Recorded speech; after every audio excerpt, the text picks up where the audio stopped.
listeners and readers of AwardsWatch.com. This is the AwardsWatch Podcast, episode 239. I'm your executive editor, Ryan McQuade, and joining me today is our associate editor, Sophia Ciminello. Hi, everyone. AwardsWatch contributor, Karen Peterson. Hello. And Dan Bayer. Hello, everybody. We have an exciting show. We're going to be talking about MaXXXine, which just came out this weekend, and we're going to talk about our favorite movie set in LA, because that's where MaXXXine's set. So it's just kind of simple and easy this week. There's these minions that are taking over the box office, and we're just not going to talk about them because you all know what a Despicable Me movie is like, right? Like, you know. We won't talk about it, but we will celebrate the box office success. Yes. Gladly. I haven't seen the numbers. A win for our team. Have the numbers come in yet?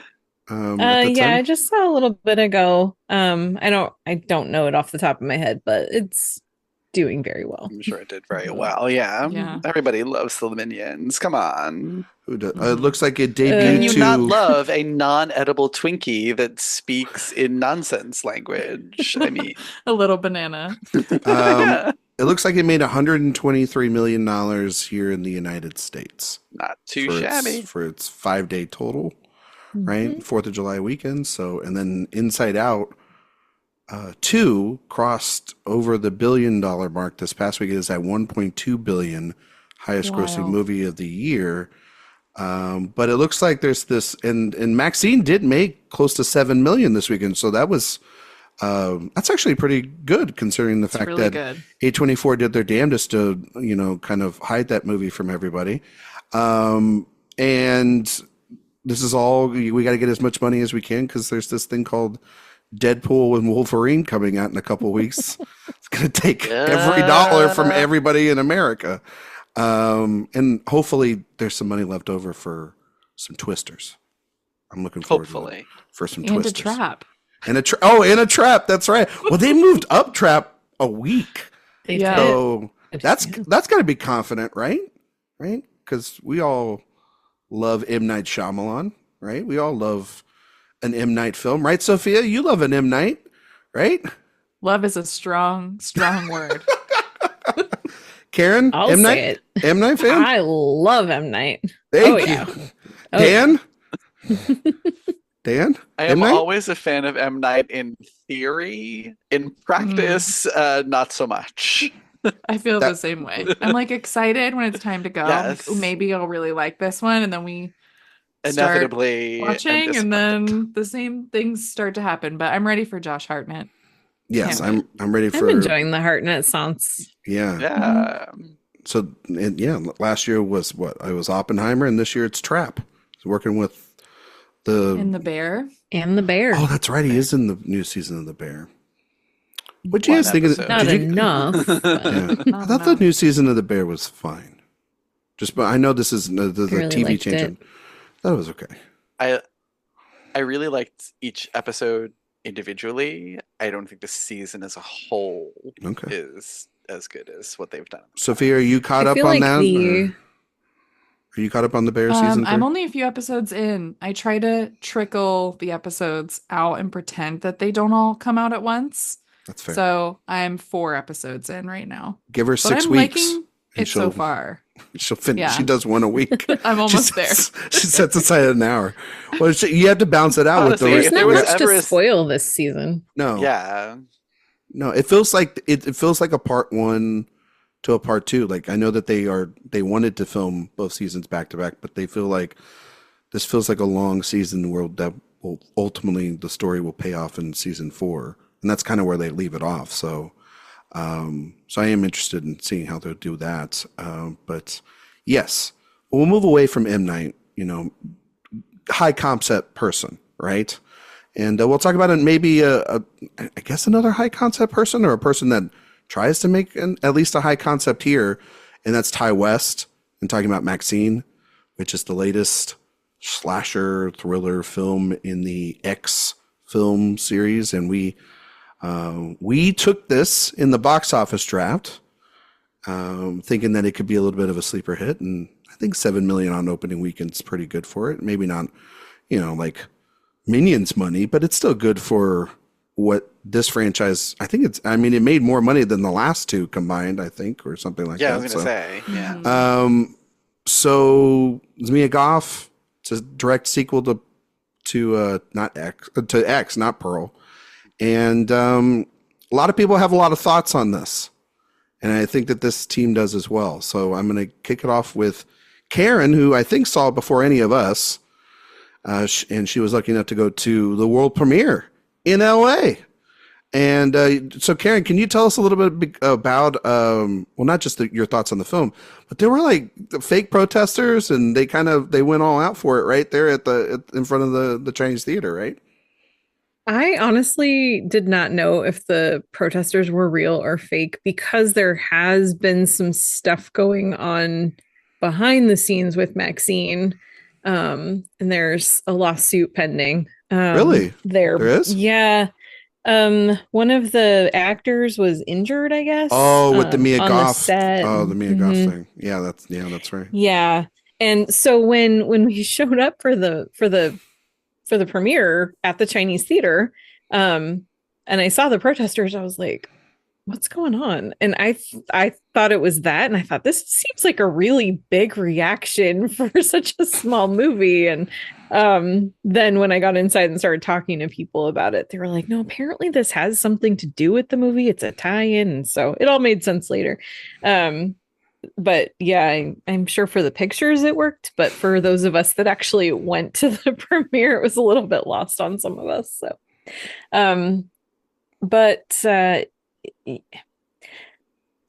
I was really looking forward to this movie. I was so excited because I loved X. I thought it was so much fun. And then Pearl, I love the silent film era. And that just was like, it was so great to get to see a movie that really homaged that in such a fun way. So going into MaXXXine, as soon as I saw a trailer for it, I thought 1985, The Night Stalker, The Satanic Panic, all of this.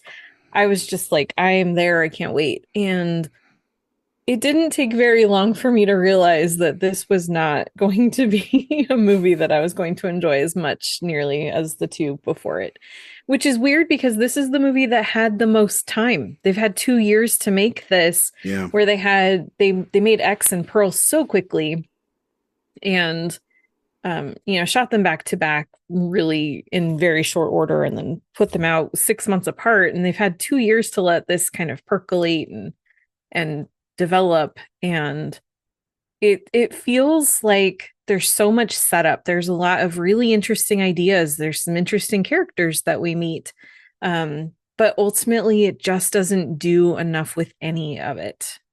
So like the idea of the Satanic Panic, this threat of the Night Stalker, very quickly becomes not at all part of the story, or at least not an important part of the story. It's sort of not even quite a red herring. It's just kind of there in the background.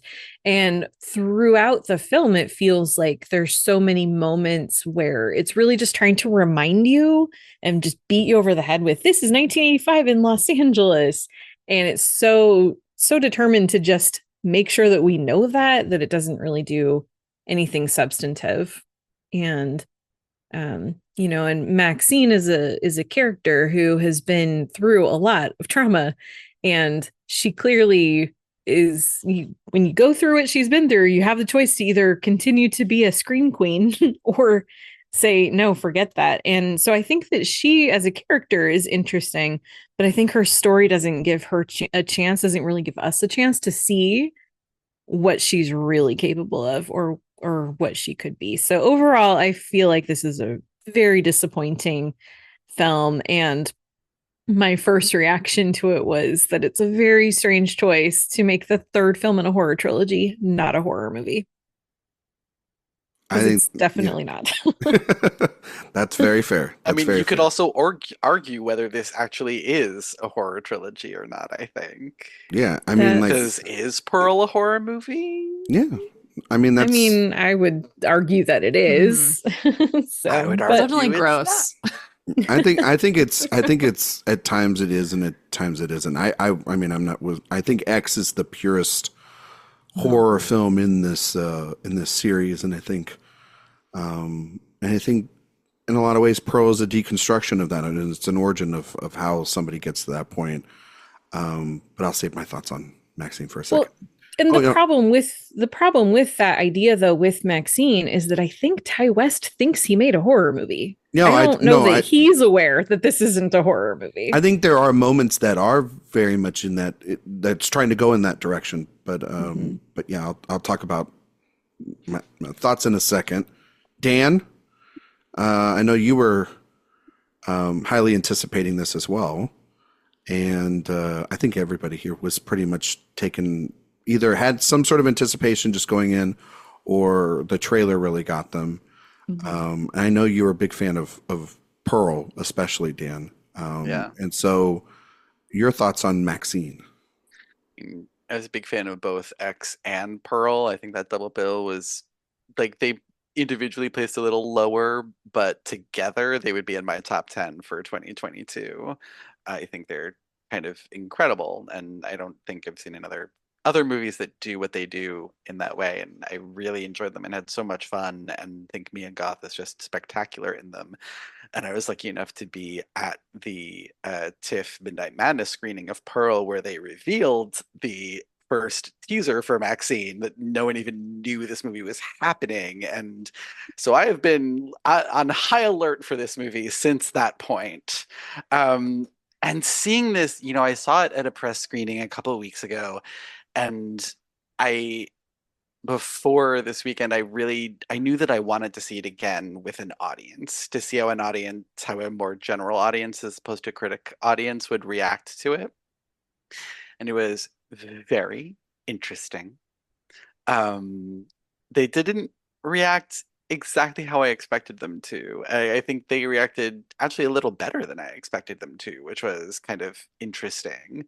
But I've gone back and forth with my thoughts on this movie a lot, because I think that part of what we have to do as critics, when we see a movie, is we have to judge the movie that we got, not the movie that we wanted it to be, or the movie that we wish it was, or that it could have been, or, and I think that that's really, really hard to do with this in particular, because it is so different from both films that preceded it in this trilogy. I think that of these films, I think X is actually my favorite because it's the most aesthetically pure of them. Like, the concept is perfect, and it does not stray from that concept at all. It is a 70s B movie shot in the style of a 70s B movie, period, done. Pearl is a World War One movie told in the style of a post-World War II movie, which is interesting. I absolutely adore the style of Pearl, but does it make sense for a film set in 1919 to be shot like a 1940s, 50s style film? Not exactly on the face of it, but I don't mind because it's done so well. And so thrillingly, and I think the thing that really spoke to me about both of those movies is the fact that they're kind of they're going back to old forms and styles of filmmaking and filling them with content that filmmakers of that time would not have put in there. The 70s B movie really going all in on a subplot about aging and how we view the elderly is something that you would not expect out of that kind of movie. And Pearl, just the twisted psychology of that character and all of that is not something that any movie pre 1960s would touch with a 100-foot pole. And it's much harder to do that when you're making a 1980s horror movie, because what wouldn't they touch? They didn't really care. They didn't have a budget or producers. They were just making these things for the love of it and for, getting people to enjoy the splatter. Um, and I don't know that MaXXXine fully works as like an 80s slasher shot in the style of an 80s slasher. It because partly because like it's not shot like an 80s slasher. If anything, it's more closer to like a Dario Argento Giallo, how like they're completely quotidian except for the kills when it gets really florid. And I think maybe that's kind of like on me, we all kind of like assumed that this was going to be an 80s slasher, and then it's like not exactly. So I try to set that aside. And stepping away from the style of the movie and focusing more on the content, I find that the way this movie works with the thematic threads that they had laid out in X and Pearl, I found to be really interesting and captivating, especially on a rewatch. It got me thinking about both Pearl and X in a different light. And I've talked for a little bit too much, I feel like right now, so I'll go into that maybe later. But I just like and my reaction to this movie has surprised me in every way. I did not love it quite as much as I expected to, and I think it is the least of the trilogy, in part because it's not nearly as um, psychologically twisted as X and Pearl are. And when it does get kind of twisted, it does so in a like really rote 80s crazy televangelist kind of way in what is supposed to be a very big reveal that is actually not in any way, shape, or form because it's not a character or an actor that is a big reveal. And frankly, it's super obvious who it's going to be if you've been paying attention to this movie and the previous movies. But all that said, I do like individual scenes a lot. I think for me, the movie earned a lot of goodwill in the opening, like 10 to 15 minutes, which I thought were pretty great, almost flawless. And by the end, the things that bothered me, they bothered me, yeah, but not enough to completely dull my enjoyment of this movie. So, Okay. Sophia, I know you weren't that big on X or Pearl. You're actually probably Correct. you're probably of all of us here the lesser of those films, but you still had curiosity, if I'm not mistaken, Yeah. about this. And I mean, we all like a good trailer. We all like a little bit of good marketing to get us into the Mhm. door. And so, your thoughts on the final product? Yeah. Well, I love the 80s. So Yeah. that was a big draw, I think, in seeing the trailer. But my favorite Ty West movie is actually The House of the Devil. I think that's really creative and well done and so unsettling in how he plays with sound. And I think thinking back to these sorts of low budget B horror movies, that is really exciting to me. I did like X. I thought that X was solid. I think for all of the reasons that Dan, you were saying in its style. I just got really, I think, I didn't quite buy what it was trying to say about aging, I think, in the movie. I don't think that was super clear. And then for Pearl, I think that was just very overhyped for me.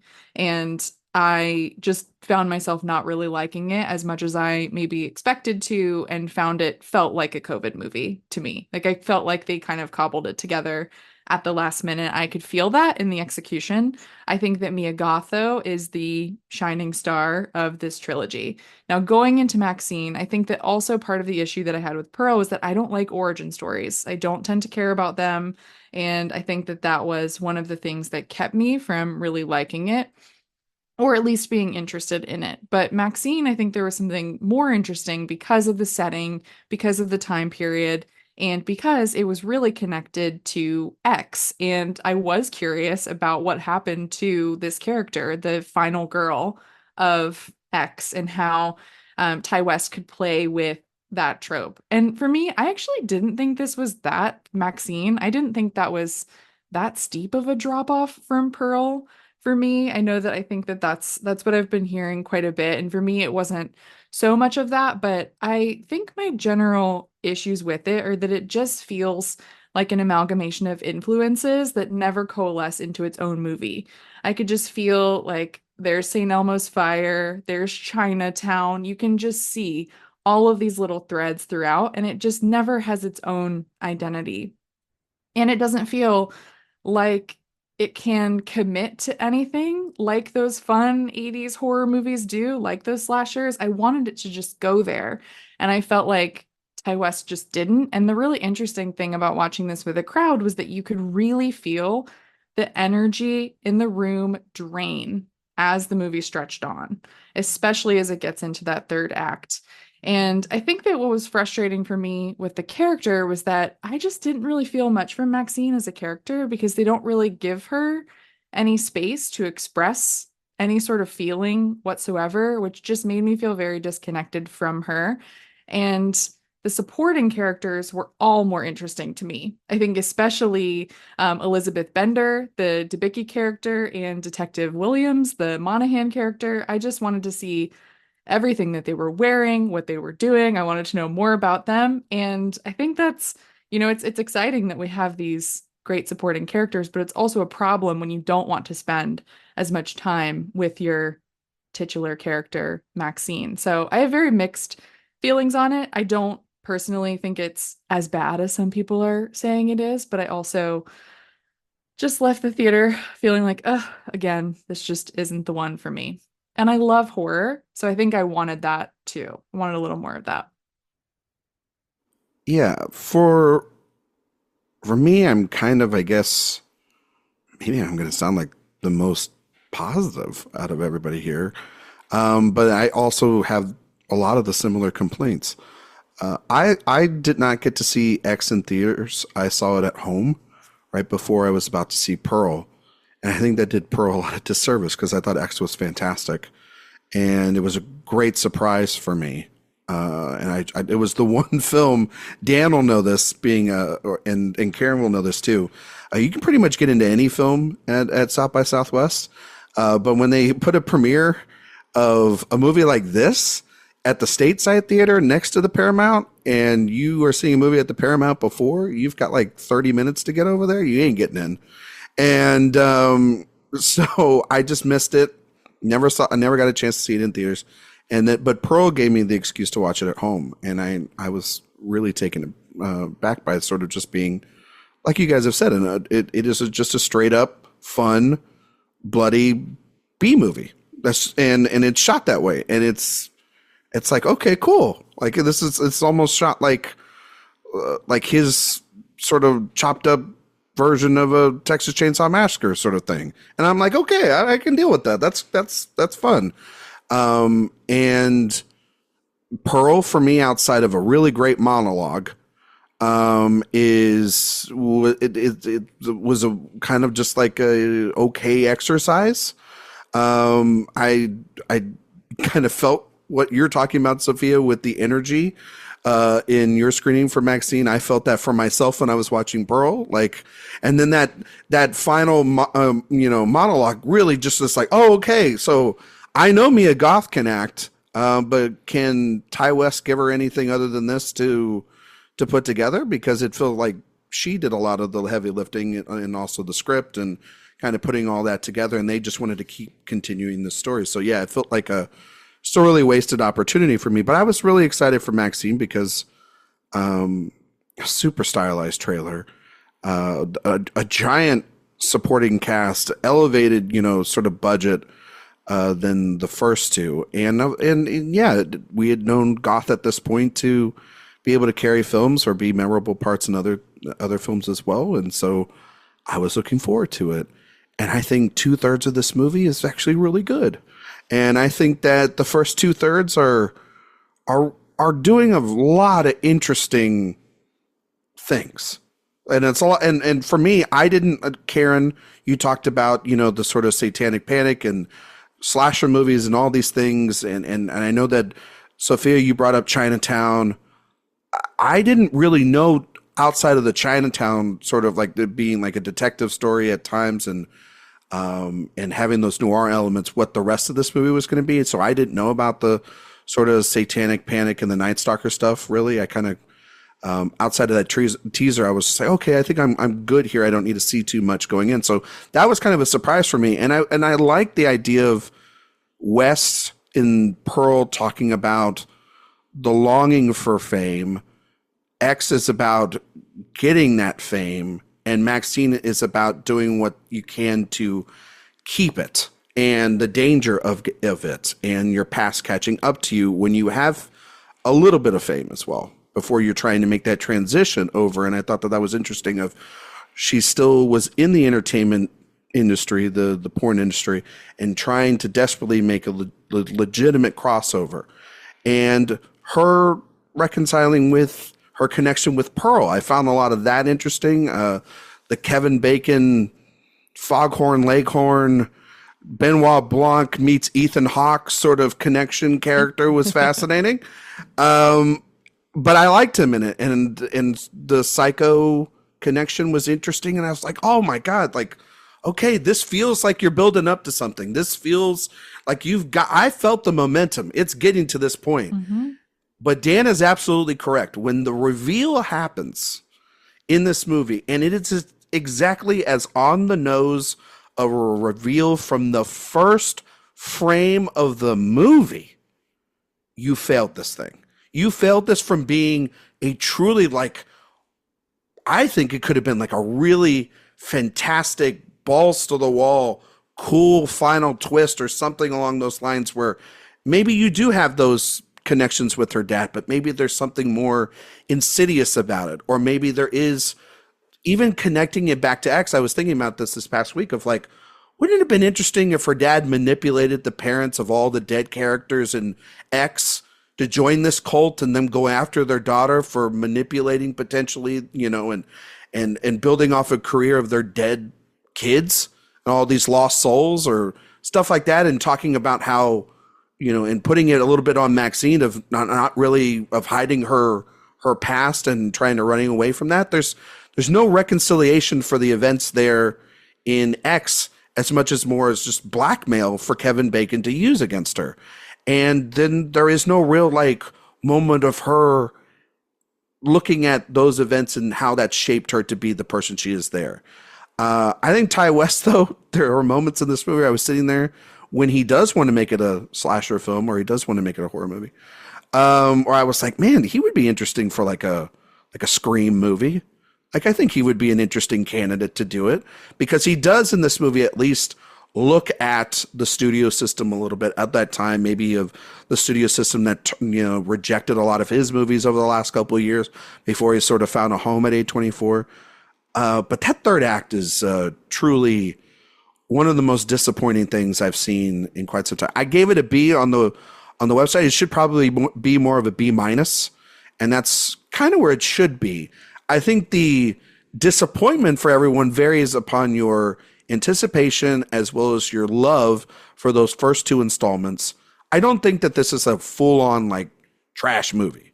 Like, I still think that there's a lot of great technical elements, and I think that the production design, the needle drops, the aesthetic of the whole film, it's like, this is, you've got it. You just got to stick the landing. And instead, you crashed it a little bit. And now there's like, you know, I don't want to continue the metaphor, but like, you know, we gotta assess the damage here a little bit. And the damage is that this plane's not going to fly in the air. And I don't want to see really a fourth because it seems like a guy that Ty West is a little J.J. Abrams problem. Whereas that he's got an interesting way of building up a franchise. But boy, howdy, does this guy not know how to stick a landing. And I think, yeah, Mia Goth is going to be the thing that we take from this. And obviously she's going to be in Del Toro's Frankenstein, and she's worked with Baby Cronenberg in a bad movie. And, you know, and so she's going to have a career from this pending lawsuit, like Karen said, you know, and everything. Well, I mean, she's dating Shia LaBeouf, so lawsuits are in the family. But I don't know what we'll see going forward with this franchise. But for me right now, it just, by the end of it, I was like, cool. That's how it ended. And it was a very disappointing third act. Yeah. So. I think Dan really did a good job of summarizing kind of how I felt, where there are scenes that are really, really good. And the life cast scene. So which good. one? The life cast. Oh yeah. Mm-hmm. Yeah, that was great. But also, I mean, even the opening when she goes to this audition. Ugh.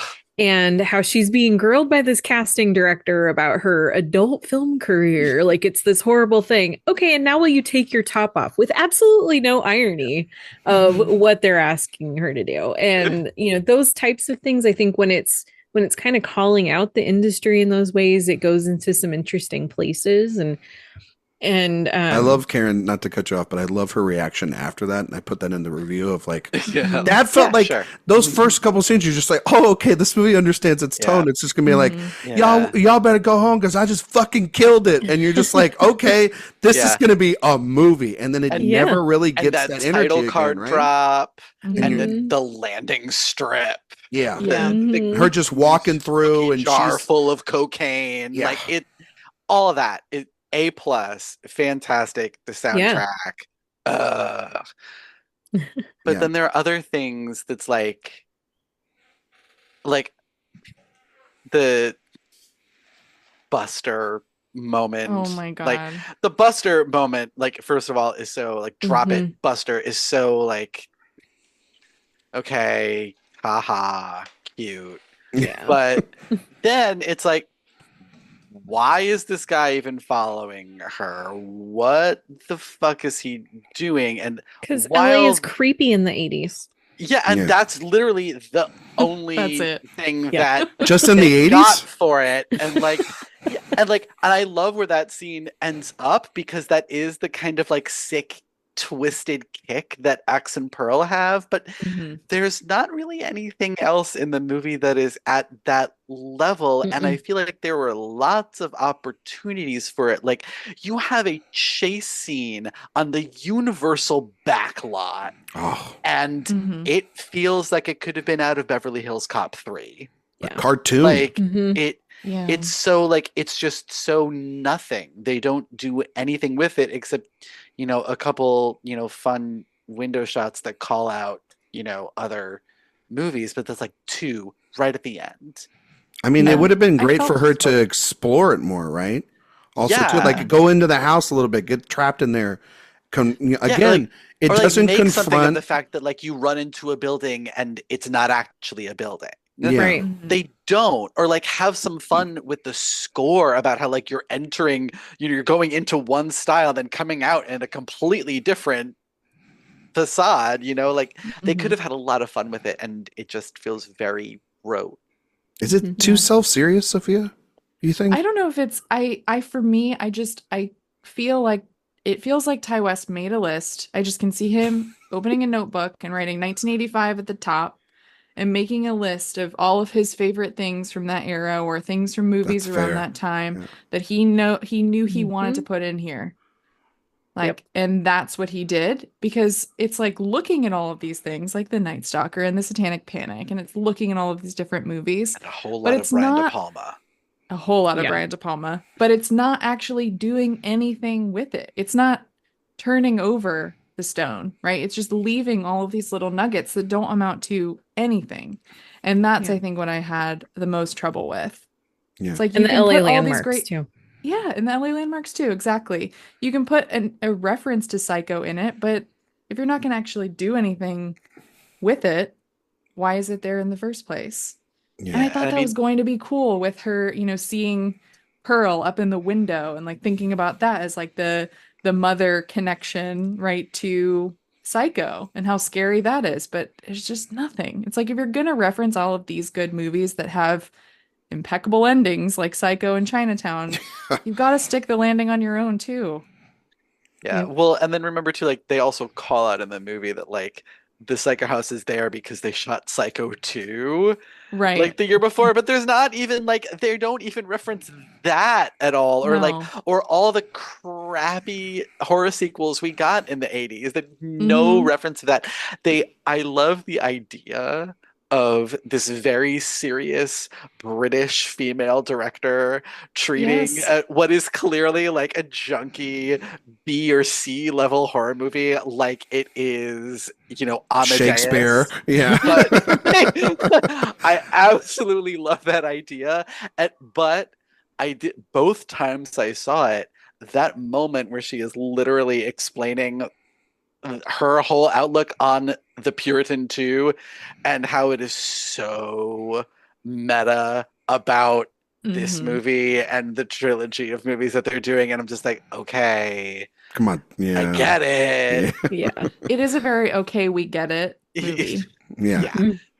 But I will Yes. say that like the flip side of like that third act reveal being so fucking obvious is that I really liked what they did right before that, which is her walking into the house and approaching that green door leading into the room because, and they do specifically call it out, and I'm glad they did because I don't think anyone under the age of, well, under my age, 40, would know that Marilyn Chambers made her debut in a film called Behind the Green Door.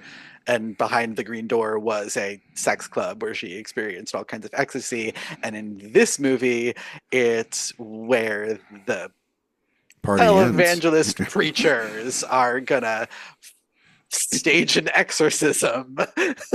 And like there is, I think that throughout these three movies, this sort of like telling this tale of not just the entertainment industry and how it treats women specifically, but also just about America and how it has always been this battle between the puritanical founders of this country and the individualistic founders of this country, and that is a thing that we are seeing play out on a daily basis in life right now. And I think that the trilogy has a lot to say about that and a lot of interesting points to make. Unfortunately, I think this particular movie that happens to be the last statement in that trilogy has the least interesting things to say about that.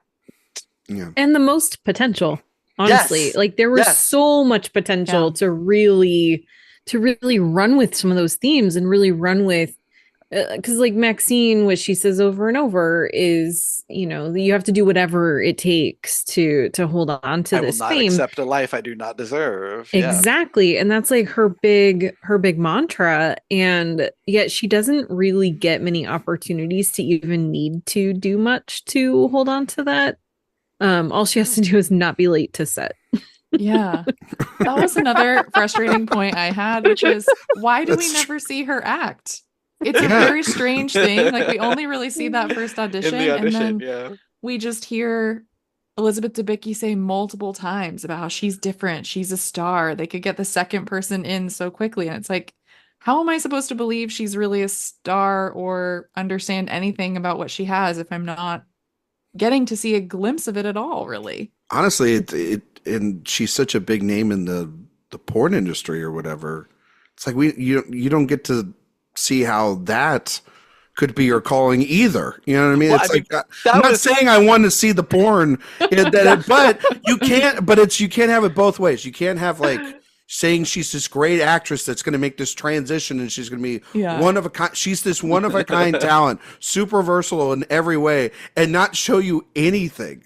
It's just like just take us at our word and take us by my dialogue. Said I Ty think they're West. counting on the audition scene to just Yeah. accomplish that. And it is Right. a really great audition because you get that, you really can see, especially if you've seen the previous two films, you can see that she's drawing from her own traumatic Mhm. experience in X for that. And so it is a good callback, but you never see anything of her wowing the crew once the filming actually starts. Could it also be?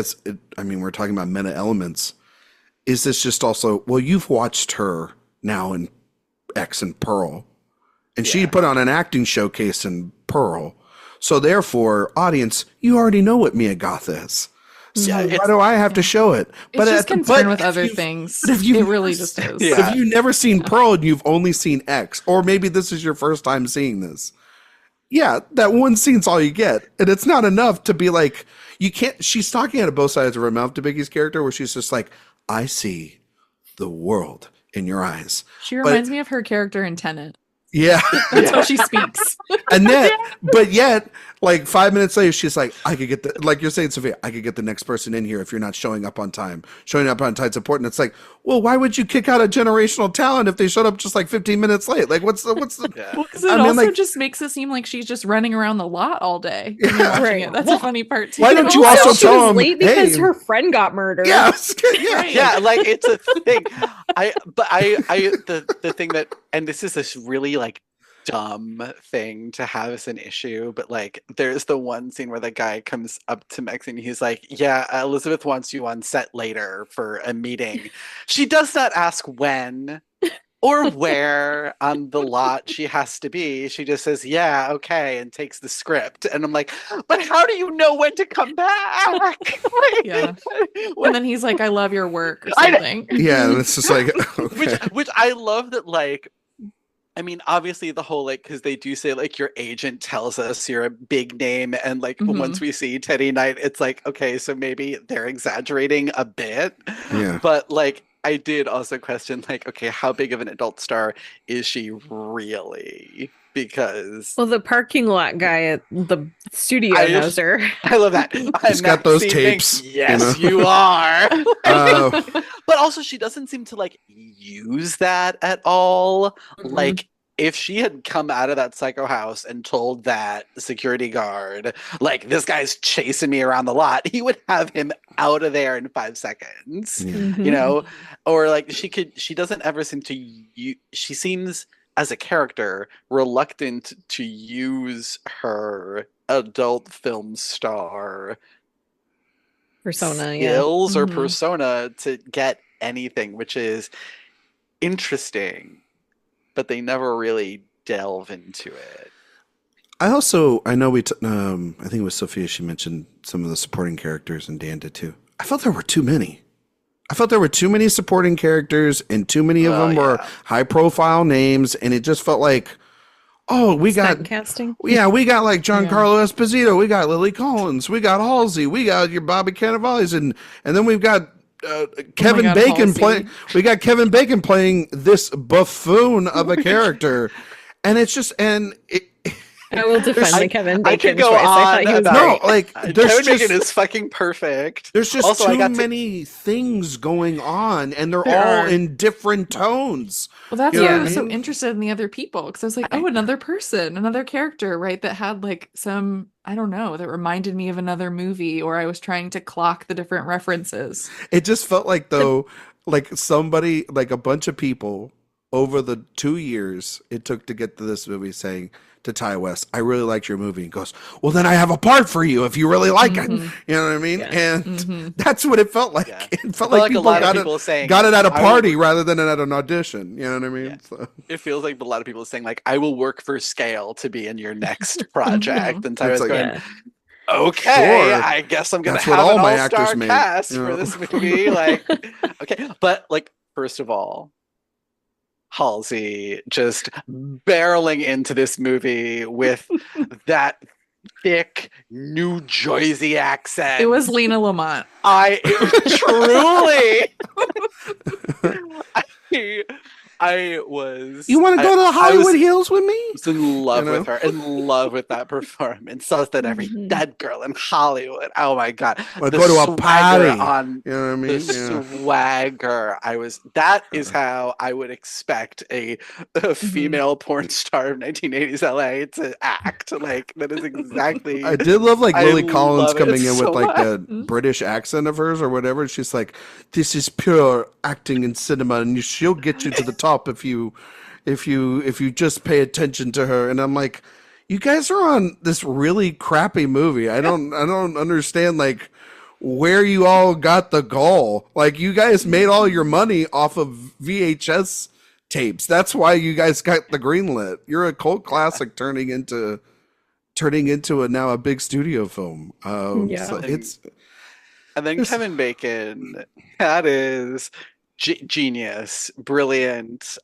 Kevin Bacon as Jack Nicholson in Chinatown with that fucking bandage over his nose. The greatest. I don't think I will ever see a movie that has a better use of the song "Man in Motion." Everything about that moment is A+. So well done, so well edited, so well acted from him and Mia Goth, and the makeup is fantastic. Also one of the best deaths I think I've ever seen Yeah, it was in a movie. I loved that. That brutal. was great. Super crunchy. But Yeah.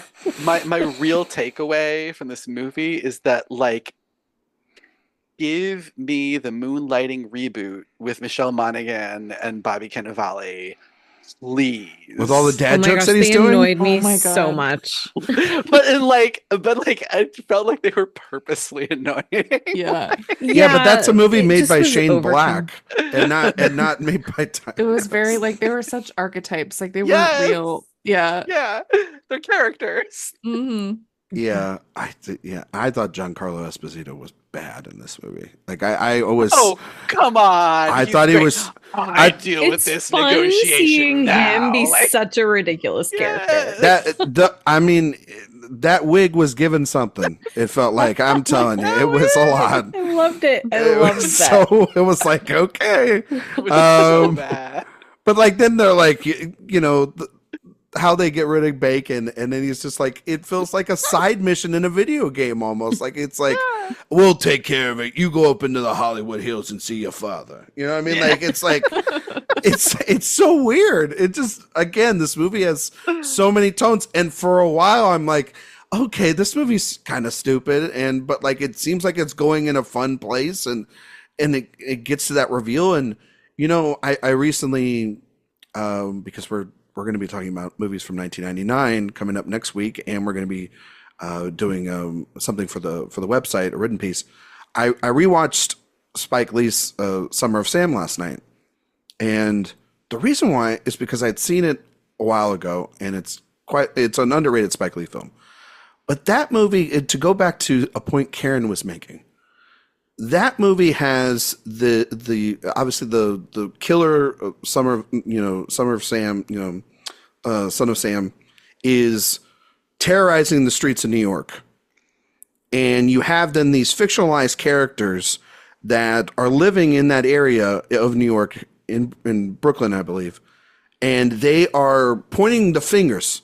All these Italian Americans are like pointing the fingers at themselves, trying to find out who is the murderer amongst them, when it's just this nobody, and it's just a boiler pot. It builds up and builds up and builds up and builds up until this really devastating moment within that community after they catch the killer, right? So you have this Night Stalker thing that's happening in this movie, and you're like, how is this going to connect, or how is it going to at least maybe not connect as like the Night Stalker is doing all these things? How are they thematically going to connect this killer versus the fake killer? You know, how are they going to be in concert with one another? They aren't. And that's the terrible thing, is that's where an emotional through point that changes her and changes these characters and makes that third act reveal matter, and how they all kind of tie into one another. I was watching that movie last night. I was like, oh, this is what MaXXXine was trying to do, but doesn't, because obviously Spike Lee's a way better director than Ty West, but these are real events. This is a way you can take these real events, and other directors have been able to take real events and shape them around fiction to make you care as an audience. And West doesn't, because I think he's too focused on whatever the hell he's trying to focus on here, if it's not just throwing things at a dartboard. And then he kind of just forgets about the Night Stalker thing a little bit towards the end. And then it's like, oh, by the way, we got him.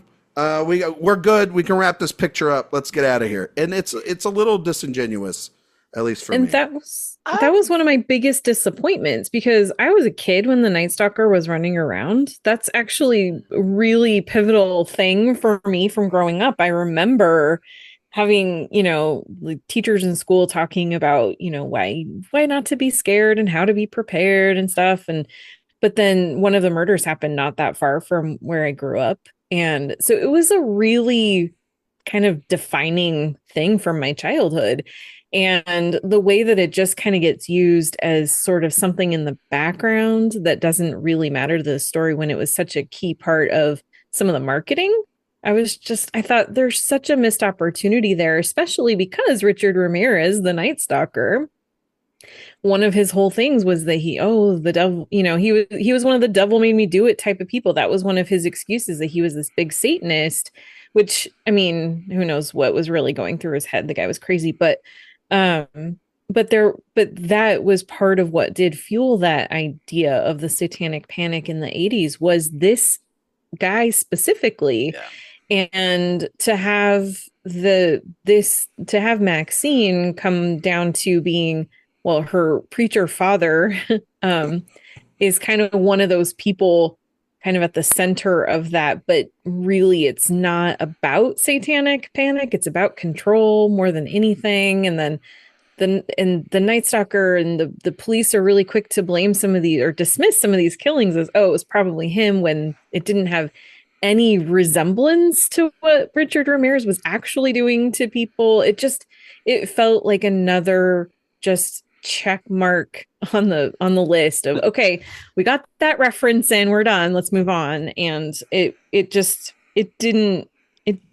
not only did it not amount to anything, but it was such a disappointing waste. I'll push back against that criticism from the two of you. We don't have any time for it. No, I'm just kidding. We gotta move on. This is Ty West. We're doing a Ty West style podcast. We don't have time for any of those complaints. We just have to move we can on. Have 4 different endings. Yeah, exactly. 4 different endings. No, go ahead, Dan. Real quick. No, and only slightly, because I do think that the Night Stalker, I don't think that it was used as fully in the movie as I would have liked, but I think that the Night Stalker is there for contrast with Maxine's father, and I think that some of that sort of relies on cultural knowledge, like Karen said, like that the guy who was the Night Stalker claimed to do it because the devil made me do it. And who is the villain of this movie? Someone who says that God made him do it. Yeah. And I think that's a very pointed contrast, especially given the importance that America and Americans place on religion and people in high positions in religious organizations. Yeah. And yet those are so often perpetrators of some of the greatest and ugliest crimes in America. Like, try to think of a priest and not think about what happened in Boston with all those kids, I mean, and this is another example of how, we tend to think of religion as this organization for good, when really there are so many people out there who are, because again, MaXXXine gets her maxim of "I will not accept a life I do not deserve" from her dad. Yeah. Mm-hmm. And, he tries to say, it's the devil's fault. You were stolen away from me. I'm like, no, you actually. No, she just got a car. Yeah. Like, you raised her with values that took her away from the path that you wanted to impose on her.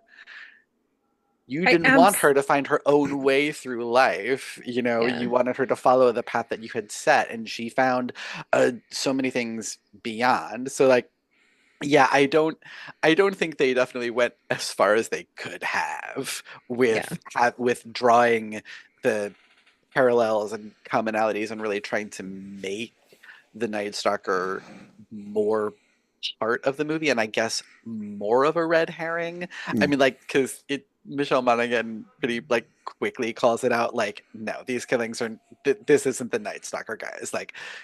You think it's the Night Stalker, or you're hoping it's the Night Stalker, I think is that she says. So they could have done more, but I do get the point that they were trying to make, and I think it's a very salient one. I just don't think they made it the best way they could have. Mm-hmm. Yeah. Exactly. I agree with you. I think that's what they were trying to do. I just don't think they did it. They just Yeah, I didn't think it was- tie it well together, I think. Yeah, I don't Ty think it's a didn't tie it. bad. No. I was just gonna say that, and then you Got it. But he does wrap the trilogy up quite perfectly with Betty Davis eyes. I gotta Well, say, it's not technically wrapped up because he has stated that he would like to make a fourth one. That's been in the news of May. So we'll Well, see hopefully if he'll listen to this podcast Yeah. and use our notes. He won't make a list again. I think he just make something new, make something different. Don't. Mhm. That's you know what. Listen to Completely this show and hear me out. This is fun. This was nice. This was like 5-6 years of your life. Move on. Go and do something else. And yeah, I mean, like, yeah, it was a good needle drop at the end, Dan. You are right about that. Yes. But I just love that song though. So, And some of the references overall were really fun. You know, like Yeah. when I think she stamps out her cigarette on On Theta the Theta Bara, Bara's yeah. star, and some of those things was like, okay, that's great little moment that does not need explanation. People can go look it up if they have no idea who that is. But yeah, overall, it just he's just checking them off. yes, You know, yep. left and right. Whether they're good or bad, he's checking them. He's crossing them off. You think he's a checker or you think he's a crosser? Crosser. Crosser. Yeah. Yeah. Mhm. That seems more violent. Right? Slashing Check them mark. out. He's slashing Yeah, them he's a out. slasher. There it is. Slashing them off. There it is. And on The that red note, pen. that's a good way to end this. MaXXXine is in theaters right now. You can go see it. You probably will if you like them. If you haven't seen it, then you're seeing the Twinkies. So we're going to talk about favorite LA movies. That is the one thing about MaXXXine is that it is set in LA, and you can at least feel that he is appreciative of most of the surroundings that he's in. At times with Ty West there, it probably even could have been expanded out more, right? And then that's where I think that we can get into maybe some films that do kind of use the overall landscape of the city. I know we've talked about recently, favorite films about the movie industry, and that will probably get talked about here again today. That's totally fine. But yeah, LA is like New York. It's a rich tapestry filled with so many of our favorite films, some of the greatest movies of all time, literally set as a location there. We're not doing a list. We're not doing a top 5 or anything. We're just going to do a general conversation. So if you thought this was a top 5, sorry, that would be like 20 films and we would have 2 more hours of the show. And, but Karen, you are technically the LA resident. So I would like to throw it over to you, and ask you, when you see movies about obviously you've been there your whole life, right? You've born and raised. Pretty much, or yeah. pretty I mean, much? I went away to school, but then I came back. Yeah, it drew you back in. But are there things in LA movies specifically that you love, that you don't like, that you're tired of, that make the ones that you're going to talk about today, like there's maybe a through line through them? What about the movies of the place that you live in do you love the most? Oh gosh.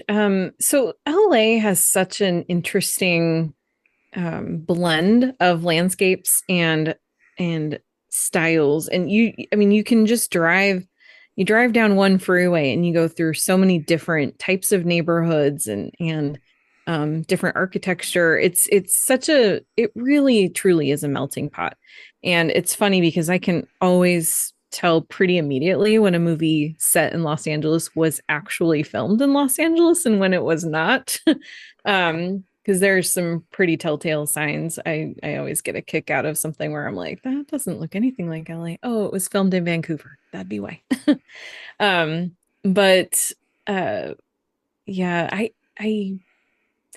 when I was looking at some of my favorite movies set in Los Angeles, what I was looking at is really movies that kind of showcase some of the diversity of the city and really give you a sense of space. So yes, there are definitely movie industry type of movies that are set here and that are fun, and you get to see backlots and big movie star homes. But for me, the ones that really speak to me are the ones that understand traffic and don't just make fun of it or really make use of the neighborhoods and like the downtown, how chaotic that can be and stuff like that. So one of my very favorite movies, and it's going to be no one's surprise if you know anything about me, one of my very favorite movies set in Los Angeles is Michael Mann's Collateral, with Tom Cruise and Jamie Foxx. It's all very much in and around downtown Los Angeles, and some of the outlying neighborhoods too, but just the way that it really gets into just the beauty and the disconnectedness of Los Angeles at nighttime. There are a couple of things they get wrong. If someone dies on the MTA, they're definitely going to notice. They just don't want to bother that guy if they don't know he's dead. It's a whole thing that Tom Cruise says. But yeah, I just the driving through the streets, and even a moment like where there's a scene where a coyote crosses in front of them, which it seems so out of place because you're in the middle of the city. What was a coyote doing there? Those types of things happen. And it really is this reminder of how this sprawling place has kind of encroached on nature. And every once in a while, those two things combine. And so I think it's just it's a great movie. It's a really good thriller and a great two-hander with Tom Cruise and Jamie Foxx, but it's also just such a fun tour of the city too.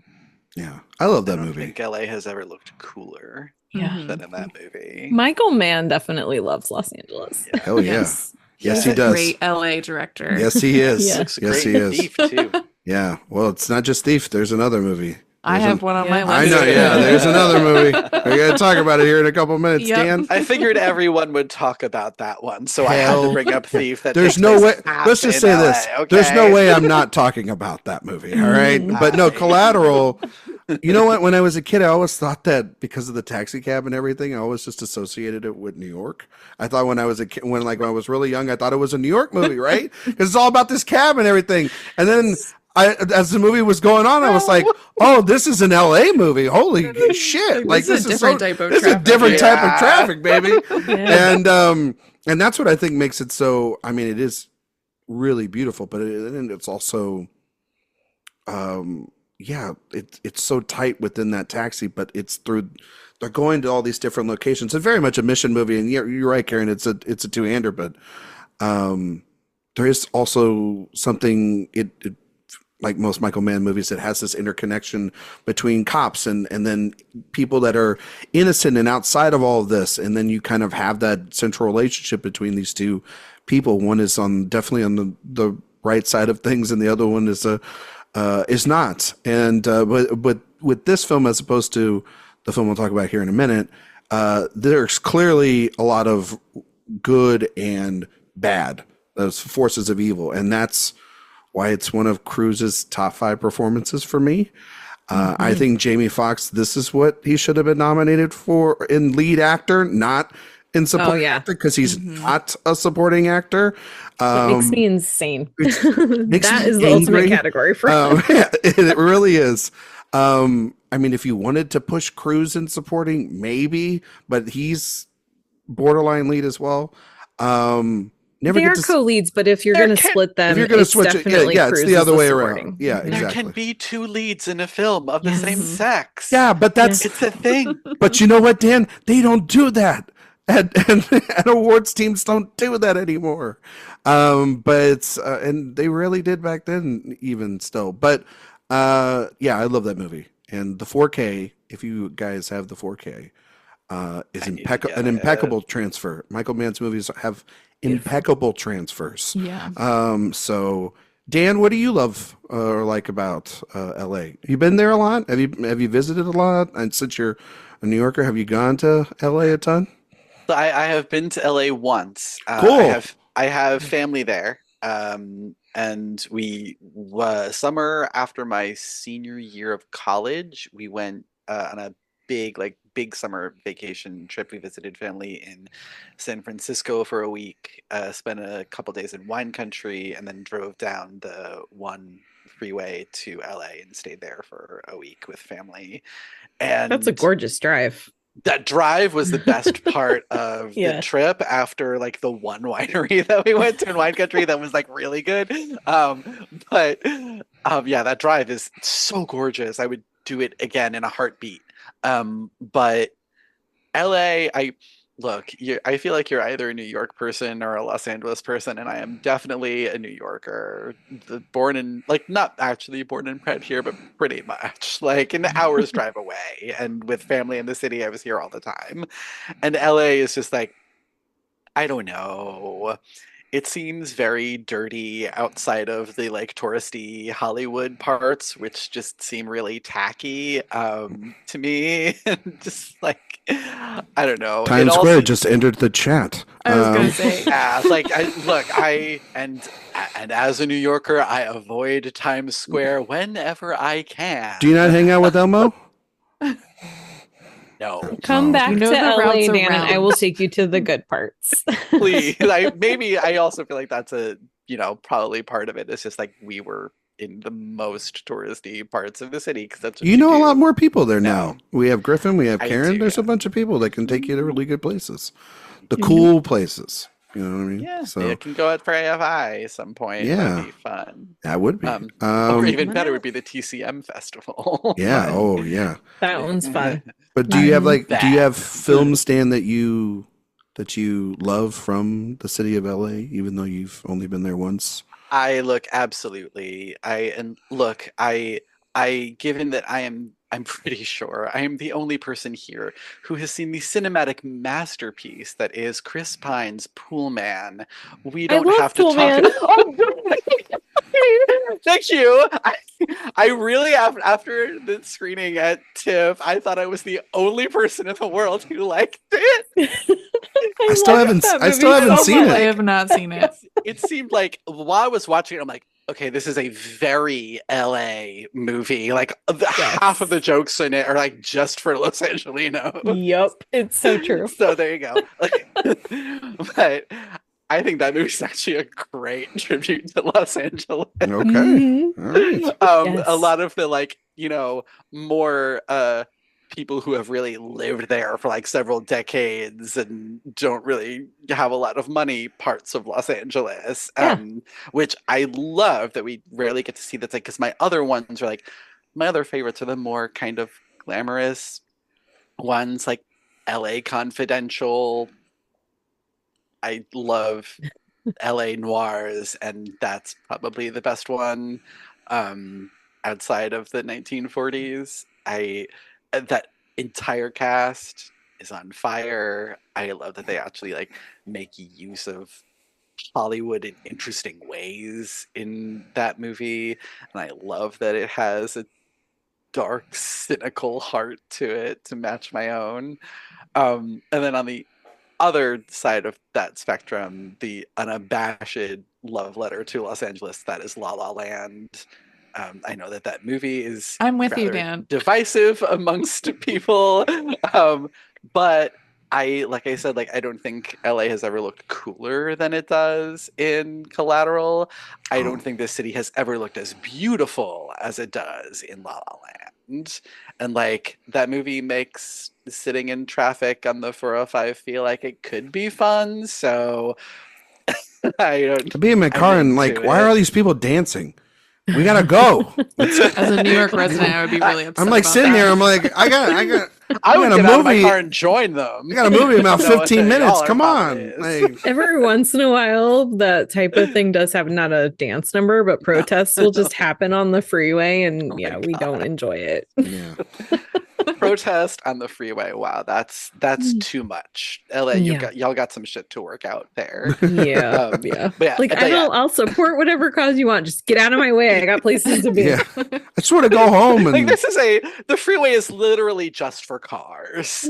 I don't know what you're doing. No dancing. No dancing. But that cut from that number to the title card, Winter, always gets me. That makes me laugh too. It's so good. Sophia? Yeah. Miss Ohio? Well, yeah, I'm from Ohio, but I am a New York resident now, so I always have to say that. But you visit LA a lot for work. I do love LA. That's the thing. I love LA as a place to visit. I always say I love visiting LA. I don't think I could live in LA because I love to walk. That's my joke always. I don't Yeah, we drive. don't walk. We wouldn't walk to the bathroom if we didn't have to. That is just, So I like wild. clocking my miles every single day walking. It's just so funny whenever I visit LA that that's the case. But, I love a movie about LA so much. And I think I love the city and visiting it because it's so tied to the film industry and to film history. And that's what I do find really beautiful about it too. And Karen, what you were mentioning, just how different the various neighborhoods are and how you can walk by. You can be on a single block and all of the houses will have a different architectural style. I find that like really cool and inspiring. But I think that when I was thinking about my list, what I really love about LA movies are these kind of 70s or 70s inspired meandering freewheeling slice of life films. I really love those. And I think I like the darker LA noir or film set in LA too, because I think isolation in the sunshine is really suffocating. And that's a really interesting thing that some filmmakers can get into, which is very different from New York, right? New York, you have this kind of like gritty underground feel to some of these movies, or they'll take place at nighttime. And even when that's the case in LA, it just feels so different because it's a sprawl. You're not all on top of each other. And I think that's a very different experience. I tried to pick movies also that like where LA felt like a character in the movie. I feel like that's really fun when you can see that throughout film history and how the city is glamorized in particular. I think, I have so many on my list. I will start with a classic favorite of mine, which is Mulholland Drive. I feel because Yes. that for me, that idea of amnesia, not knowing who you are, what happened to you, where you came from, that's so LA to me. Like losing your identity when you move to a city, that just feels very connected to LA, right? Like this aspiring actress who arrives there in search of just this big dream, right? That's all she wants to achieve. And the way that that crumbles and is just so upsetting, I think, in the way it uses the city and the history of the city, the way that Lynch plays with light and the history there, I think is just brilliant. And that's always, I think, the first movie that I think of when I think of LA, besides a few more that I'll talk about, but that's the one I wanted to start with. It's just a great way of her coming off the plane, and from that Mm-hmm. moment, you can feel it's a lot like, as being someone from Texas and has visited both LA and New York. They both have this similar quality of they are places that can consume you, can to just have this overwhelming feeling, and Mm-hmm. and there's a lot of great parts of it, and there's a lot of things to love, and then there are at both New York and LA. There's this darkness to it as well, and there's this mystery behind both of them, and that's what I love about when I go back there is discovery. Like LA is a place for discovery, not just for talent, but then it feels like you go around one corner. Karen, you can speak to this more than I could, but like you go around one corner and you go into this shop or whatever, and it's completely different than what's next door to it, and this section is different than that, but they're all connected and they all have the same spirit to themselves. And that's what I love about LA movies in general. I do have just like this wide ranging tapestry of films. I love that, I love directors that find the opportunity to, maybe it's a place that that they feel very, very safe in, and they go back to it multiple times and they find different ways to talk about certain sections, or maybe just the same section in general. Or it's a place where they go out there and it's just maybe the setting, but it becomes, like you're saying, Sophia, a character within itself. And to piggyback off of Karen, I guess that this is the right time to talk about Heat, Right. because that Let's is a do movie. it. Because there is this battle between Pacino and De Niro, but it is also about the thing about watching it last week was how this is unlike really any other kind of crime film, because the city is so wide and expansive, even for these cops to try to find these bank robbers, these criminals. It's a puzzle. And that's the thing about LA. You can get lost in it. And it's a maze. And that's what that movie is. It's a perfect maze. And the only time it really ever settles is when they're in that diner and they're sitting there, these two opposing forces, right, who speak for totally different things, but then they move away, and then like you think that Pacino's getting closer and closer, but it feels like at every scene he's getting further and further away, and they're really smart characters. The action sequences in that movie are incredible. And it really is, about people's souls and being consumed by what they do and how damaged they are. And yeah, I love that movie so much. I was like, could I watch this movie every week? I kind of feel like I could. And it's a movie though that every time I watch it, it rides the waves of being really sad to then having just this way in which it uses the city as, by the end, it's using these locations as these massive setups and massive payoffs for these damaged souls. And I think Pacino and De Niro, this is one, I mean, obviously, yes, I do believe that they were sitting across from each other in that diner. I believe Michael Mann. And I do think this is some of their great work. I think of Val Kilmer and Ashley Judd and their relationship in the film. And I am as nervous as hell as anybody if they make Heat 2, because that's the scariest thing. Because I think this is this is my second favorite Michael Mann movie. And but it's a 5 out of 5 film for me. And yeah, I also love about a diner and a coffee shop looks so different in LA than it does anywhere else in the world. And it feels like it can just be a place where all these characters' problems get solved, or philosophy, or theories about the world can be talked about. And then they leave the diner and they're going back in a cat and mouse chase. So it's just, it's a perfect movie. Michael Mann, he knows how to shoot LA better than probably most people in this world. He does. And LA directors love LA. Like that's one of the things like you can feel, where sometimes I'm watching it and I'm convinced, like, do I actually love LA more than I think? And it's I'm moving right now. Is that good at telling you? And I mean, Heat really is one of those movies for me that I love so much. And you talking about the diner, what's funny is that in LA they really do just have more space. Like that's part of it too. Like you can just feel like they just have more room for these scenes. I actually, not to bring up New York again, but I saw Heat in a 4K restoration at the United Palace Theater up in Washington Heights, which is just a beautiful, beautiful space. Up by me. And it was so gorgeous, and Pacino did a Q&A for it. It was so just perfect. But one of the things that who was at the Q&A? Let me pick that name up for you there, Sophia. You dropped Oppenheimer. Yeah. But one of the things that I always think about with Heat, and what I thought about during that viewing specifically on the big screen, is just how empty LA feels in movies sometimes, how empty the city can feel, but also how Michael Mann shoots those characters in spaces. And I think that the way that he thinks about his characters and the city is very similar, and I like tracking that throughout his films. Yeah, me too. All right, who's next? Who wants to go? Karen, you want to go again? Or oh my gosh, I have so many.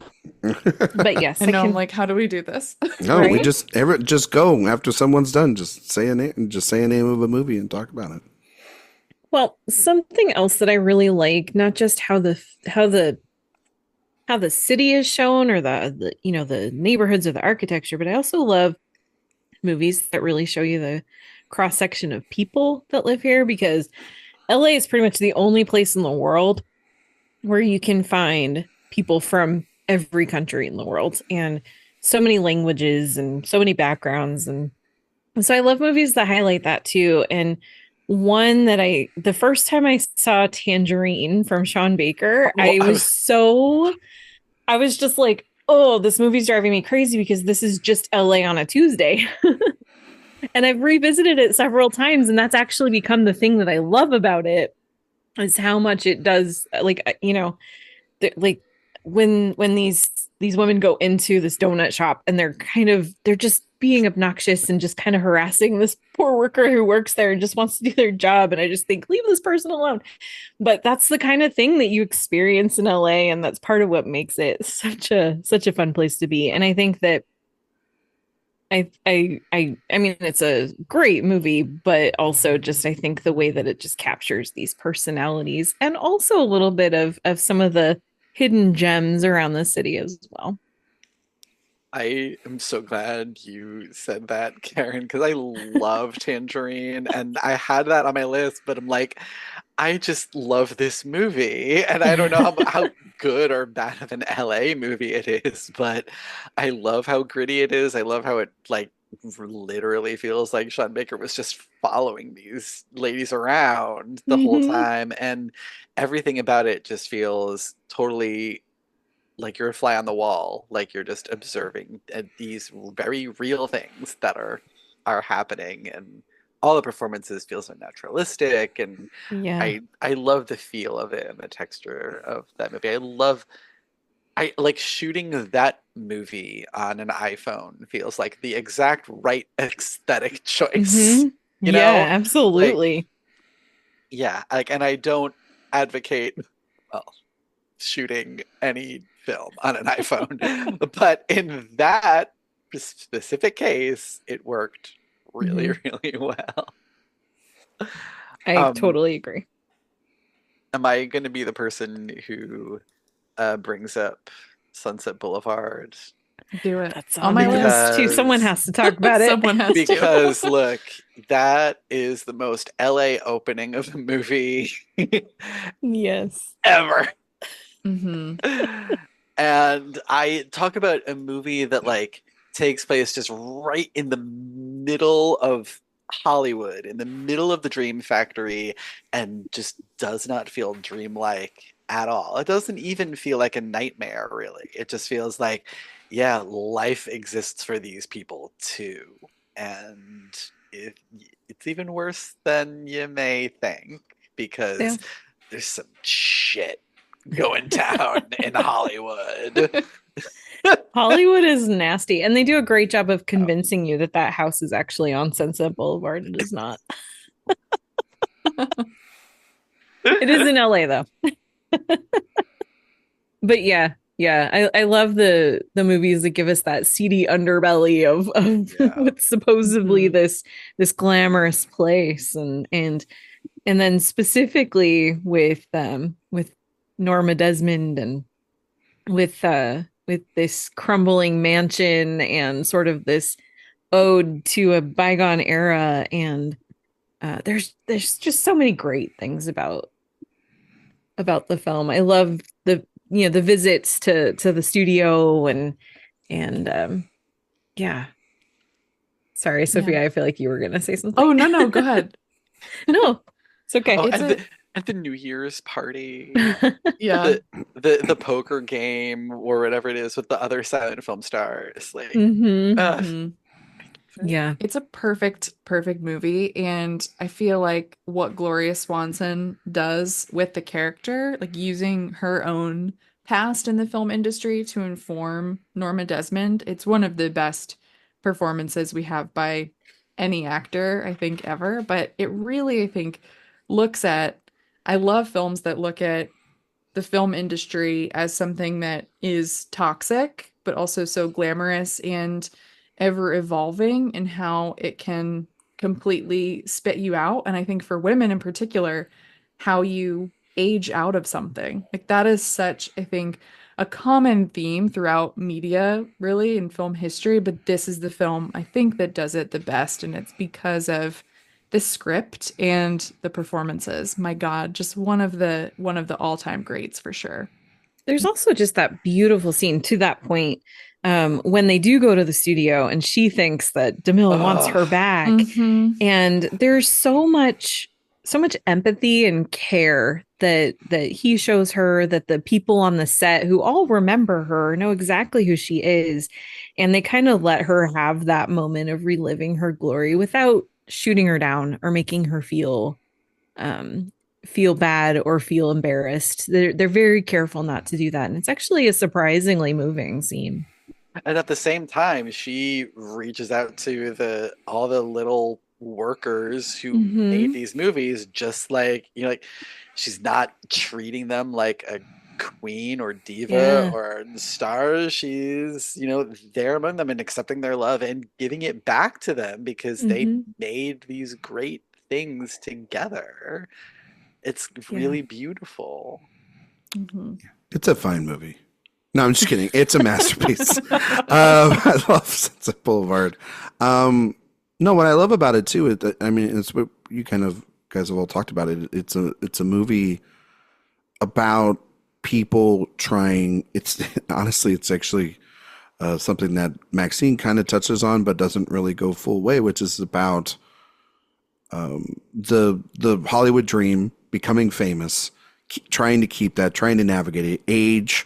Obviously sex, it's this man and this older woman, and it's provocative that they're together and there's this contract between the two of them. And we all know how it's going to, like, on paper, you kind of know how it's going to be from the beginning, but it unfolds in a very different way. And it's, again, that sort of consuming nature of the industry, this town, this environment, this house, Norma Desmond herself, the characters that are around her, that cause the downfall of this movie. And I do think that scene, that's one of the great scenes in film history, in my opinion, at the studio where she goes, because you're right. Like, Wilder can go a very cynical route. If you don't believe me, watch a movie called Ace in the Hole. That is a super cynical movie and mean and just an angry movie. And it's great, but it just is. And so he's not afraid to ever go there. But there's a tenderness and an understanding of, and he's been around actresses like that. He knows that there is this, consuming nature of the industry to discard women of a certain age, and that they're not allowed to have a moment of grace and to really, like, have an industry accept the fact that they would still not have jobs if it wasn't for the work that she did. So even if she is in a bit of a delusion herself as to what her future is going to be, she still is treated with respect that she's earned. And I think Wilder does a fantastic job in writing these characters out. It's very layered. It's one of the most layered scripts of all time, and has empathy, even though there are the later moments of heightened hysteria and weird imagery and things that cringe. Like I still is it the monkey, right? Like the monkey funeral, right? Is one of the most unsettling things I've ever seen in a movie, and it's in a really, like, it's in this movie, and it's not, I would not call it a horror movie, but it's one of those things you see in a movie and you're like, good Lord. Like, although that's out of left field, but it's great.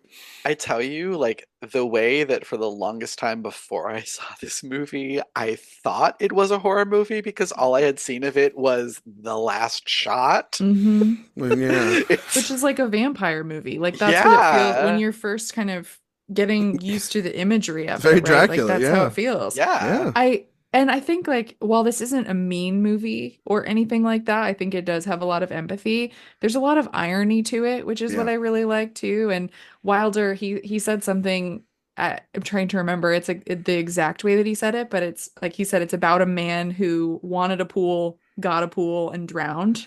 And I feel like that is such an interesting, like, way to just distill it down, because there is a lot of irony in something like that. About, if you think about that character going to LA or going to Hollywood, pursuing a dream, and then realizing that that dream is not what it's cracked up to be, or, unfolds in a really unexpected way. And I think the movie it is unsettling and dark and dangerous feeling in many ways, because I think part of it too, it does have that element that time has stopped in certain areas of the film, which is one of my favorite things about it. Yeah. Sophia, you got another title? Or Yeah, two? I have two more that I paired together. So I'm going to pair these because I just wrote a piece about them. They're both LA set takes on the noir. So I wrote a very long article, go read it, about Double Indemnity and Chinatown. And in that, I specifically explore the two women at the center, because the femme fatale and how we interpret that character, I think, is really exciting. Double Indemnity, I think, is the perfect LA noir when we think about film noir, and that's because of, for me, Barbara Stanwyck's character and how ahead of her time that she was as an actor, but that performance is as Phyllis Dietrichson, arriving at the top of the stairs in a towel to meet this man who is just totally out of his depth. He does not know what he's about to get into. And I feel like the way that that film uses the city, it really, I think, clings to the shadows, which is so, I mean, that's a core tenet of film noir, but I think it clings also to the societal ideas really at the time and what men were afraid of. And if you think about that, right, coming out of the war and with Phyllis as a character, that is just one of my favorites. And then Chinatown is this nice little, like, horribly dark, sinister take. It's like if you turn Double Indemnity inside out in many ways, because all of the evil really lurks in the sunshine, in the light. Everything is just, it feels very hot and just connected to, right, the politics of California and LA too. I think you can't really talk about California politics without talking about water, but the Faye Dunaway performance there too, and how that film, you really just get driven into Chinatown, into that part of the city. By the end, it is just bleak and brutal. So I like thinking of those two together really as a pair because of the women, like I mentioned, but also just in what they have to say about their respective anxieties really in the times that they came out in 1944 and 1974. It's a great piece. Brilliant article, Yeah. Sophia. It's really, Oh, really thank good. you. Thanks. I spent a lot of time editing it. No, I'm just kidding. It was actually the easiest edit because it was so detailed. And I actually had seen Chinatown right before you had sent it over, and we put it up on the site. And yeah, the mirroring of both of those two films, again, Billy Wilder, and then obviously Polanski's Chinatown. But I think of those two characters that you mentioned. And just from the women's perspective, because obviously those two films, you can easily just look at it through the male perspective as well, and how devastating it is, and especially Chinatown's ending, how chaotic and sad that is. And I love those movies, and they're a part of, again, just those crime movies in LA. There's this tapestry that is weaved by so many wonderful films. But, LA is known for traffic. And also for pop quizzes, hotshot. That's right. Yes. Speed, baby. Because Nice. anytime someone talks about the traffic, I think, well, Speed exists. And Speed is a perfect movie. It's one of the great action movies of the 90s, one of the great action movies of all time. A good friend of mine, good friend of the show, Chris Tapley, has done a Speed podcast over the last couple of years, and just a whole podcast series dedicated to that movie. He's had great conversations, but that is a movie that I remember seeing as a kid and just thinking, yeah, this movie is ridiculous because it's a bus that can't go below 50 miles an hour, otherwise it blows up. It's got movie stars in it. That's what I think about when I go LA rush hour. by and the way. really rush hour traffic. had to like close off the highway and get them to the airport. They're jumping over over parts of the highway, and it's insane. And so good. this just tapestry of people that are over it, right, Karen, or just over the fact that they have to be on this bus and they just want to get off. And you have this deranged performance from Dennis Hopper, and you have Keanu and Sandy, who are fantastic together, and Jeff Becoming Daniels, who's stars. great. And it is a movie that is an hour 45, and again, it just moves, but you feel this sense of urgency. And again, it is using, see, in all the films we talked about, again, we've talked about the landscape of LA.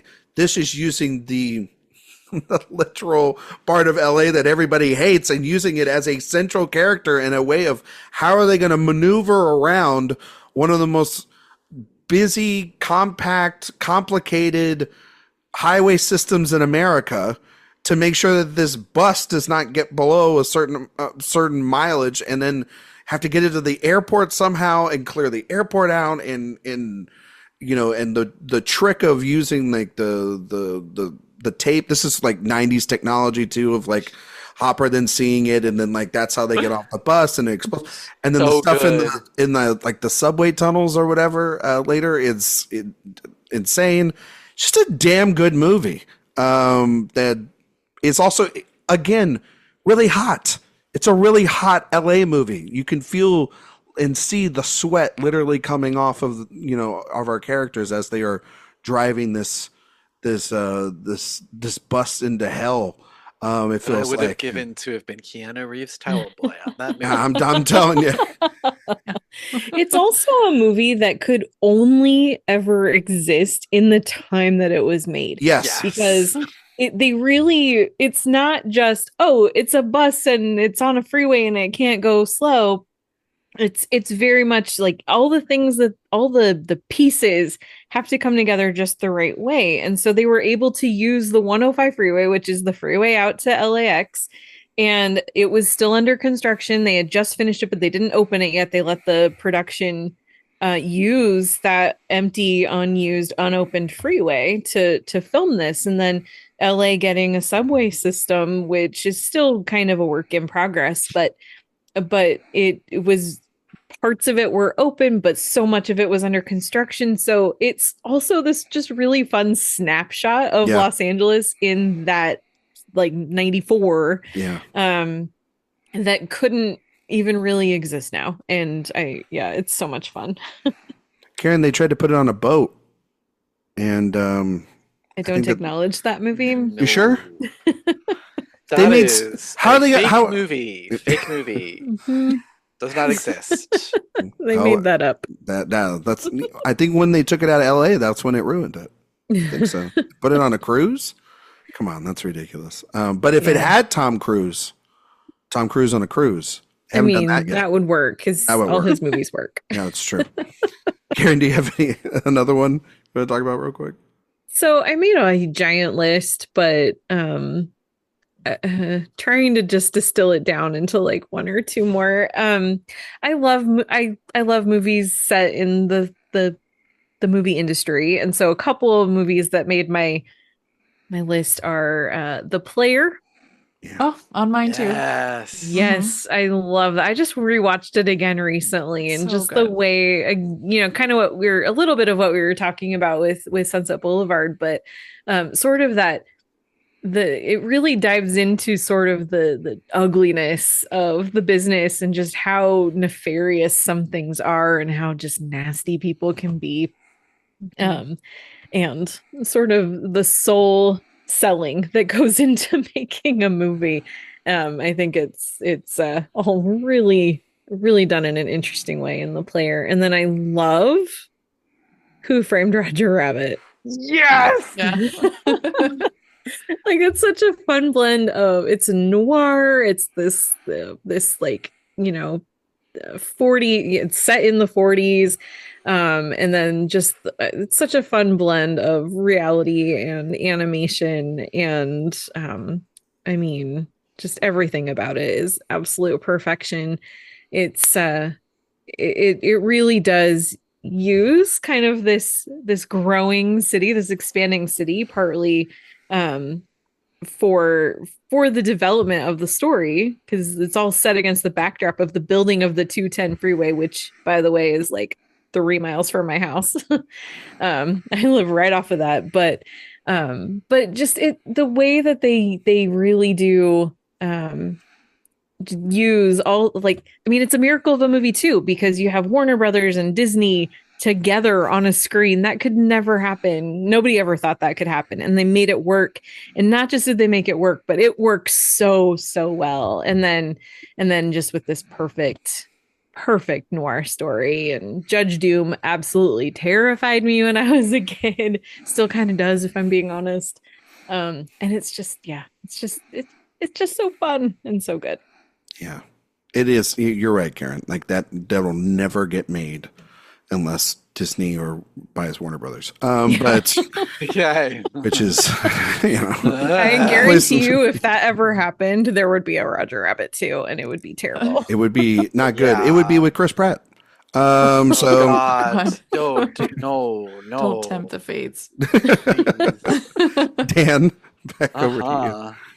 I need to say first of all that like Who Framed Roger Rabbit was my favorite movie until I was maybe like 12, 13, somewhere around there. Like I love that movie so much. So It makes me so happy.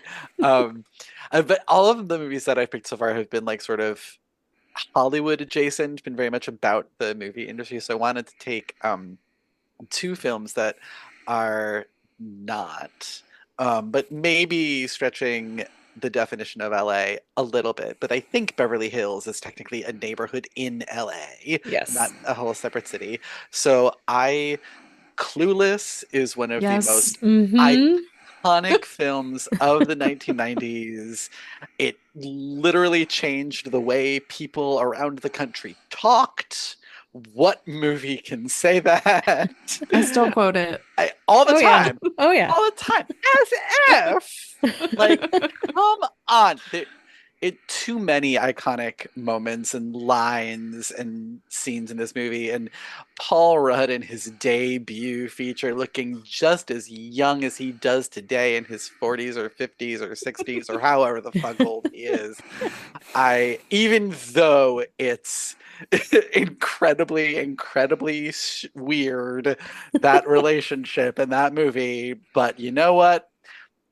I'll allow it because vintage Paul Rudd. It's also such a perfect adaptation of Emma. Oh, Like, I mean, they just Brilliant. absolutely nail it. Yeah. Mhm. brilliant. Amy Heckerling's script is one of the great scripts, one of the great screenplays ever written, and Alicia Silverstone is just absolute magic as Cher. I really loved Ananiah as her father. I think he's hilarious. Yep. Cher, come in here. What are you doing? He's so great. Just completely out of place, but I don't care.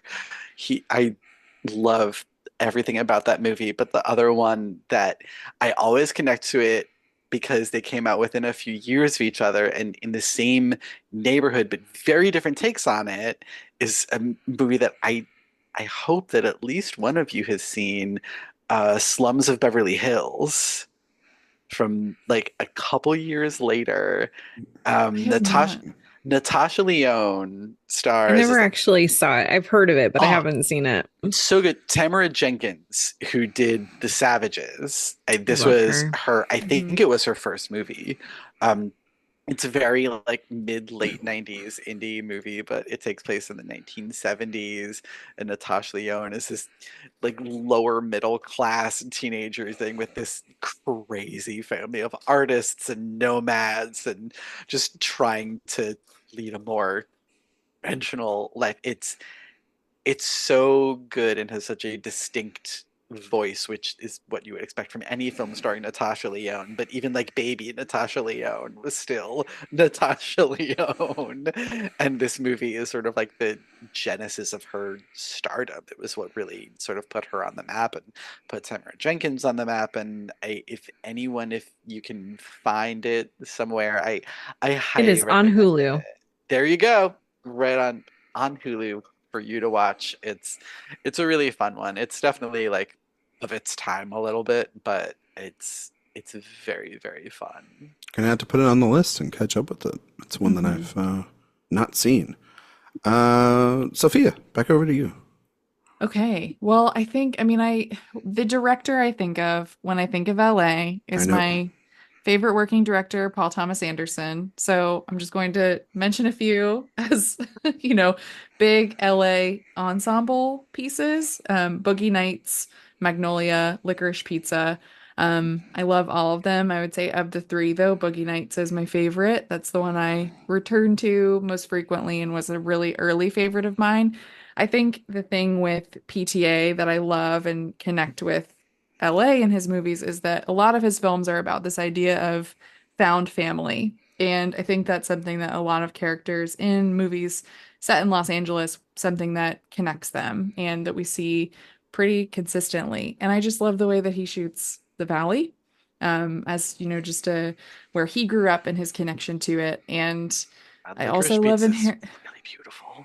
It's so beautiful. Like the light, all the lens flares and the running. I love it.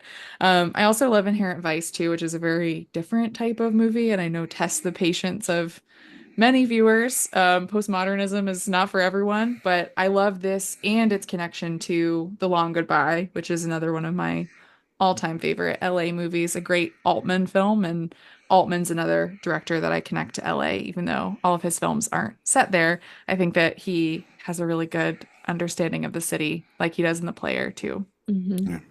Yeah, the PTA guy is pretty good at his job. It's well documented.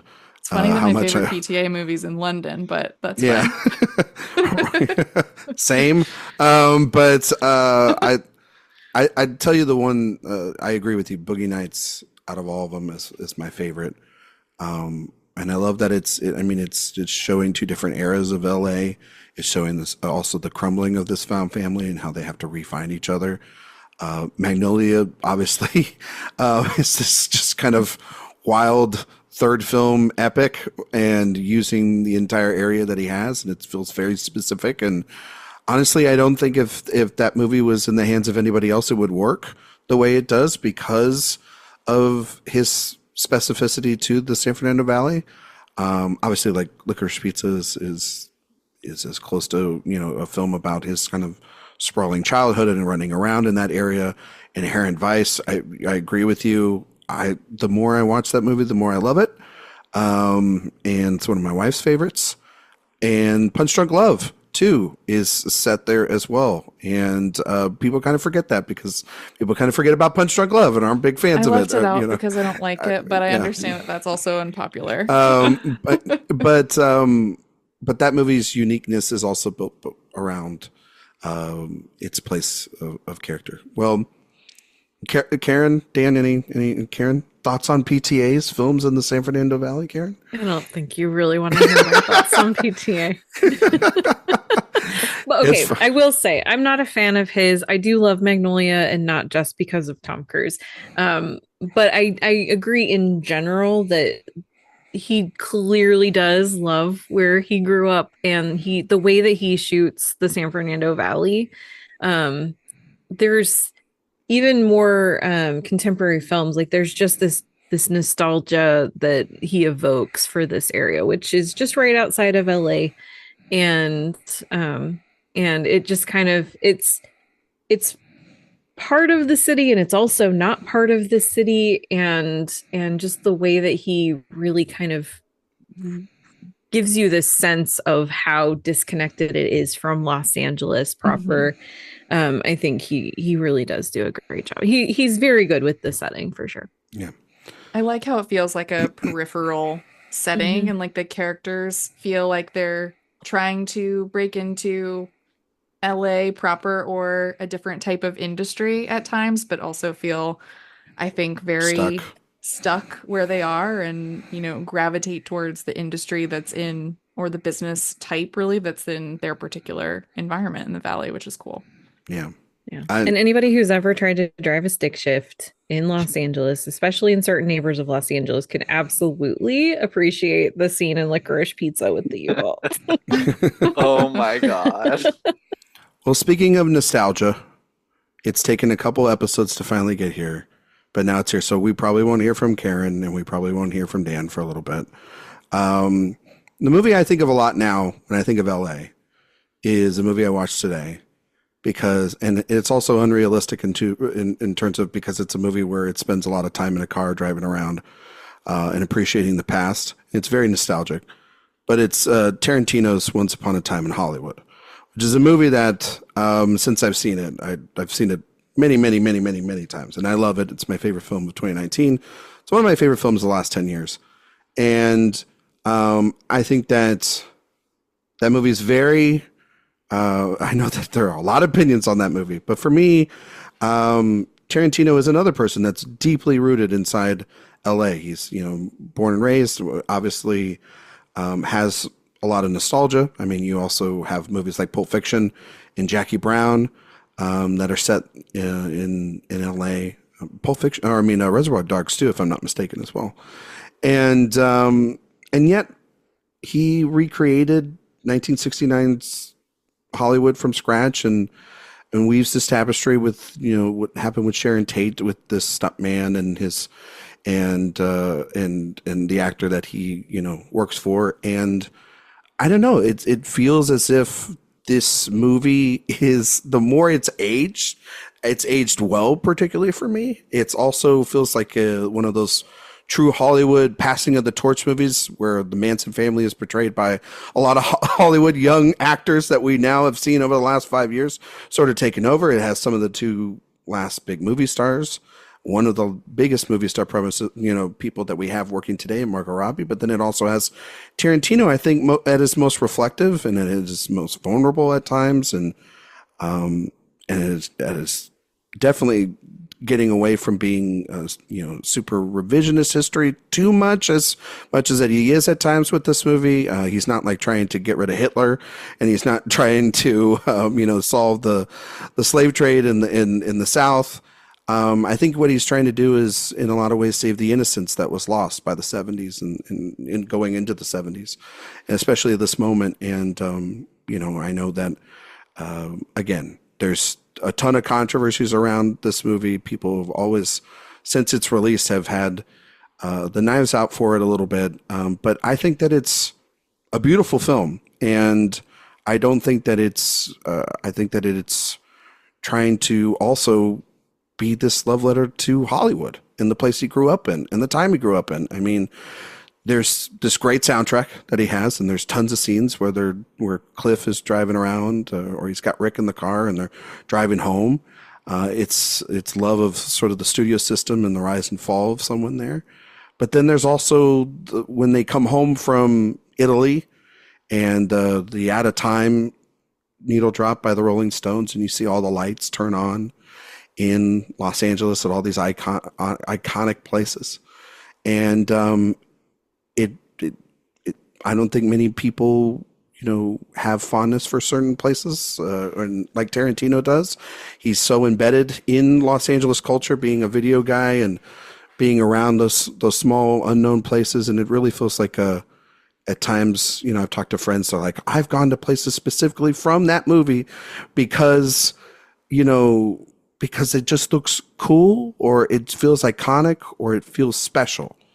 For him to showcase those. And I get emotional watching Margot Robbie's performance, which I think is incredible. And especially when she's playing Sharon Tate and she's in the movie theater and she's watching the audience react to her performance in the film she had just had come out. And I think it's starting to become my favorite Tarantino film.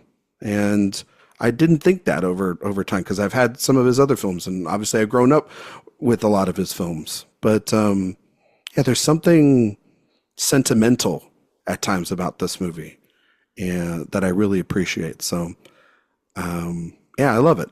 And it's one that I've played on planes before leaving from Los Angeles or going to other places to just to feel good vibes. That's all. The other thing about it is a vibes movie. It's a buddy movie. It's a lot of things. So Once Upon a Time in Hollywood, still pretty good movie. Watched it today. 4K is really great. And also good for Tarantino not killing the dog at the end, like a bunch of directors do, and I hate that. You know what I mean? So it's not a Lanthimos movie. No, it's not a Yorgos Lanthimos movie. It's not a Wes Anderson movie. I will say I think it is a pretty great LA movie, even if the best scene in it doesn't take place in LA. Oh, where? The Spawn Ranch. The Oh, the Spawn Spawn Ranch. Yeah, Yeah. that is really great.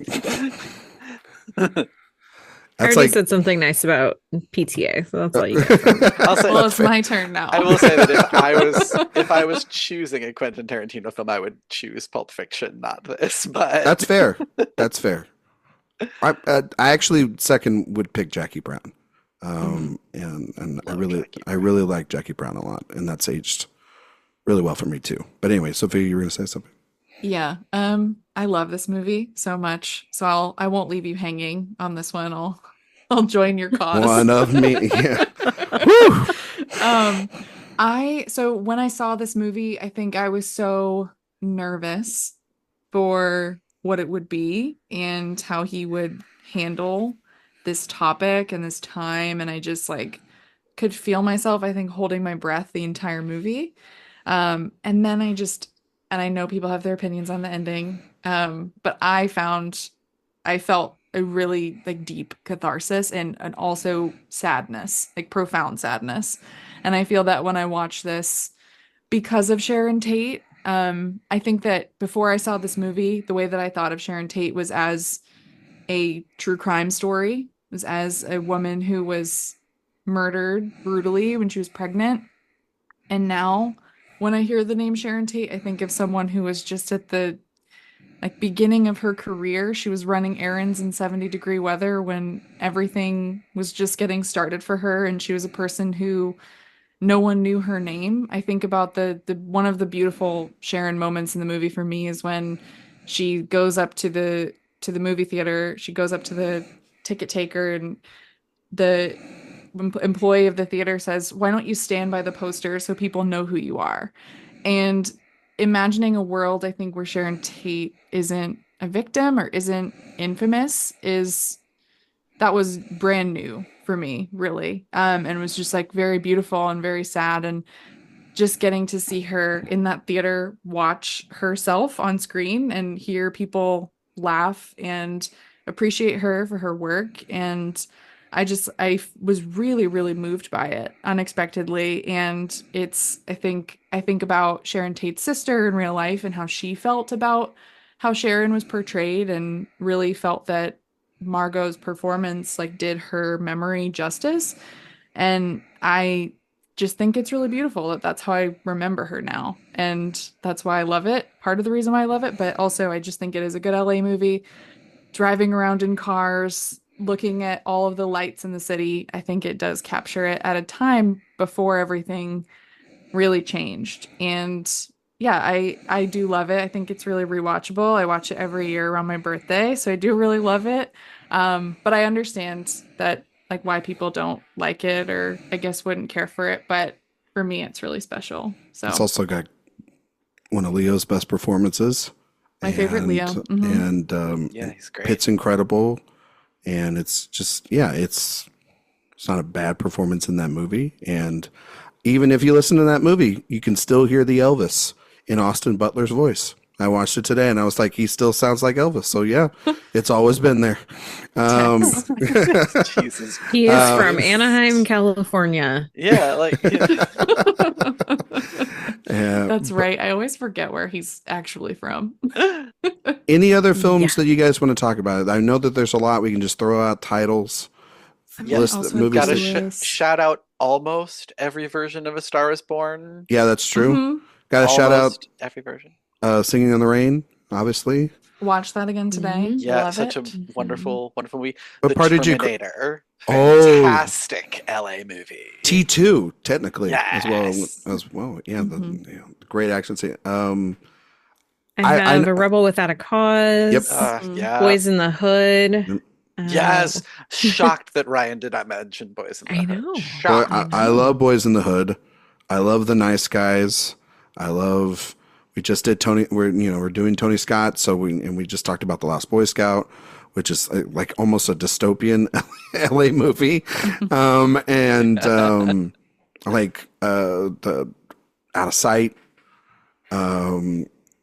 Safe from Todd I Haynes. had Safe on my Yeah. list too. talking about like the different side of LA, the sort of suburbia of it all, and how that becomes, that's a horror movie in a lot of ways. The Big Lebowski, you know, It's such a fun one. Yeah. Poe in movie- LA is so interesting. It's a totally different look at the Yeah. city. Yeah. Again, another movie, Lebowski, because I've known it so much, and another movie where I forget at times that it is about LA, and then you I mean, know, and another good Coen LA movie, Hail Caesar, which is Yeah. a lot of fun. Not one of their better It is movies, if fun. you ask me, but I love that their particular take on that time in Hollywood, I think is very, very funny. Another great like flashback nostalgia Hollywood movie that people need to fucking watch because it's awesome. The Rocketeer. Yes. Mhm. I love Yeah. the Rocketeer. So good. So good. Mm-hmm. And also early 90s. And if y'all haven't caught it, Candace Frederick wrote a great article on HuffPost recently linking MaXXXine to Pretty Woman, no, Oh. which is a great LA movie and initially was not going to be a romantic comedy. Mm-hmm. really? Yeah. Oh. Yeah. It was initially much darker. I kind of want to see. you I kind of want to see that film. To be fair, Yeah, right? not that Pretty Woman's a bad movie. I kind of want to see that. Like,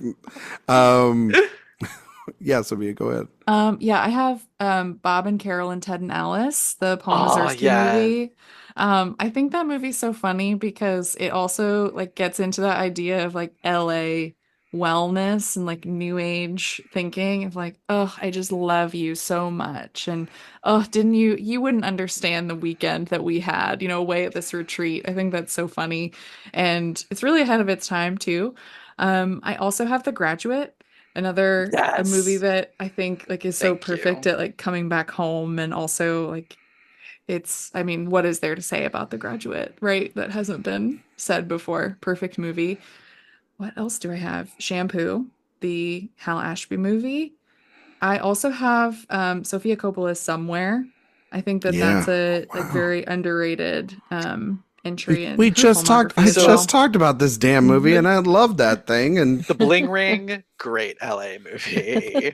Great Bling- LA movie. Sure. Come on, let's go It's to a movie that Paris's. exists. I wanna Thematically, yes. rob. thematically, yes. Yeah. Narratively, not so much. You know what I mean? Yeah. I to live- also had. Oh, Oh, sorry. go, Karen. Go. Well, I also just had another fun pair of comedies. That's Fast Times at Ridgemont High. Yes. Yes. And Wayne's World. Yeah. Oh God, Wayne's World. Oh wait, isn't Bill and Ted's Excellent Adventure also an LA movie? Oh yes. That's actually set. Yes. It's outside of LA. It's San Dimas, Yeah. which Okay. is very close to where I live. But yeah.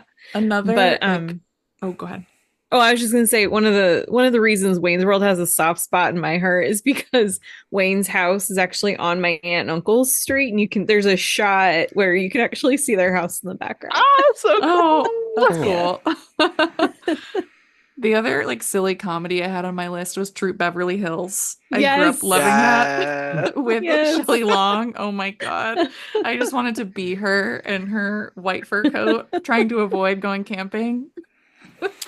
So good. I had William Friedkin's To Live and Die in L.A., Yes. which is a film that I saw for the first time for the series, and I love that. I mean, it is very Michael Mann adjacent, and some would say that Friedkin stole a lot from Michael Mann, but like literally a lawsuit and all that. So it ties back into MaXXXine. And the lawsuits there. But Devil in a Blue Dress, Ed Wood. Watch Devil in a Blue Dress, just one for Denzel Washington, but Don Cheadle's performance, my God. And Ed Wood. Cheeto is good with Denzel. Oh my. Yeah. Oh my. Yeah. That movie should have had 6 Oscars. I'm Yeah. guessing. For the sing- costumes. a movie- alone. A movie I watched a couple months ago, resaw it first time in like 10 years. I loved it. It's A Single Man. Mhm. Um, Oh. and just how beautiful that movie is. If you want to look at the future, you could look at essentially Blade Runner if you want to do that. But that's obviously science fiction. Or you could look at Her, which is not too dissimilar from what our world's going to be in about 5 years. But Adaptation was one that I watched recently from Spike Jonze, and a lot of the interweave. There was one I don't think we talked about enough when we did movies about the industry, but Nick Cage's dual performance in that, incredible stuff, and sort of just the scenes in which he's at lunch with Tilda Swinton are nerve-wracking and hilarious at the same time. And then obviously Point Break. Like Point Break. Again, I didn't, I mentioned Speed earlier, but like Point Break's such a fun, silly action movie set in there, but Swayze and Reeves have this chemistry that it's just like, boys, just kiss already, for God's sakes. Like it's so much. Can't help it. But yeah, any other films, anything else on lists? Two really fantastic Hollywood spoofs, Get Shorty and Bowfinger. Yeah. Both very, very funny in different ways. Another movie from 1999, which I hope everyone is rewatching before we do that in the coming weeks. Go. Doug Liman. Go. That ensemble in that movie is insane. And also like how every casting director in Hollywood wasn't at Melissa McCarthy's door the next day because in like less than 5 minutes she steals the whole fucking movie. I gotta watch Go. I haven't seen it. Oh, it's so much fun. Eric loves it. He was talking about it with us earlier in the week. But yeah, gonna have to put it on. I think Sophia, you said it's on the Criterion Channel. It's on the Criterion Channel. They have a 1999 series there right now, and it's one of them. And you gotta love and respect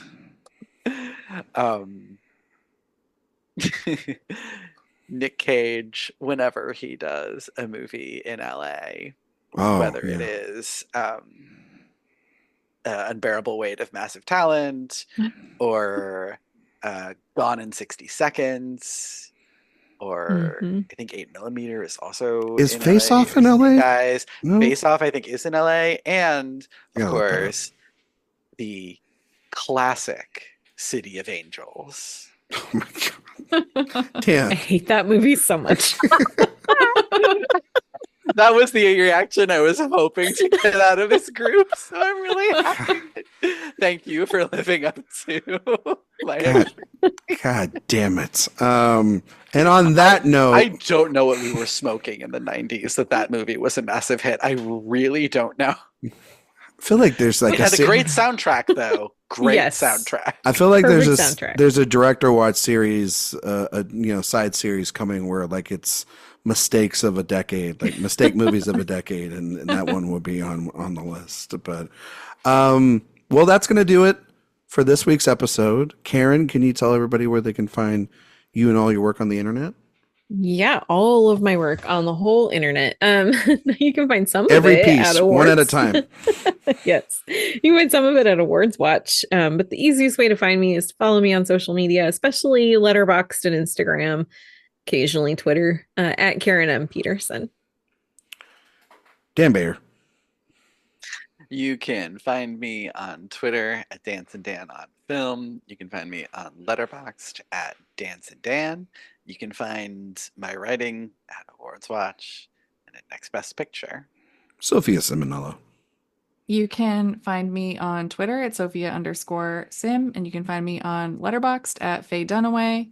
You can find my podcast, Oscar Wilde, at Oscar Wilde Pod. We release episodes every Friday.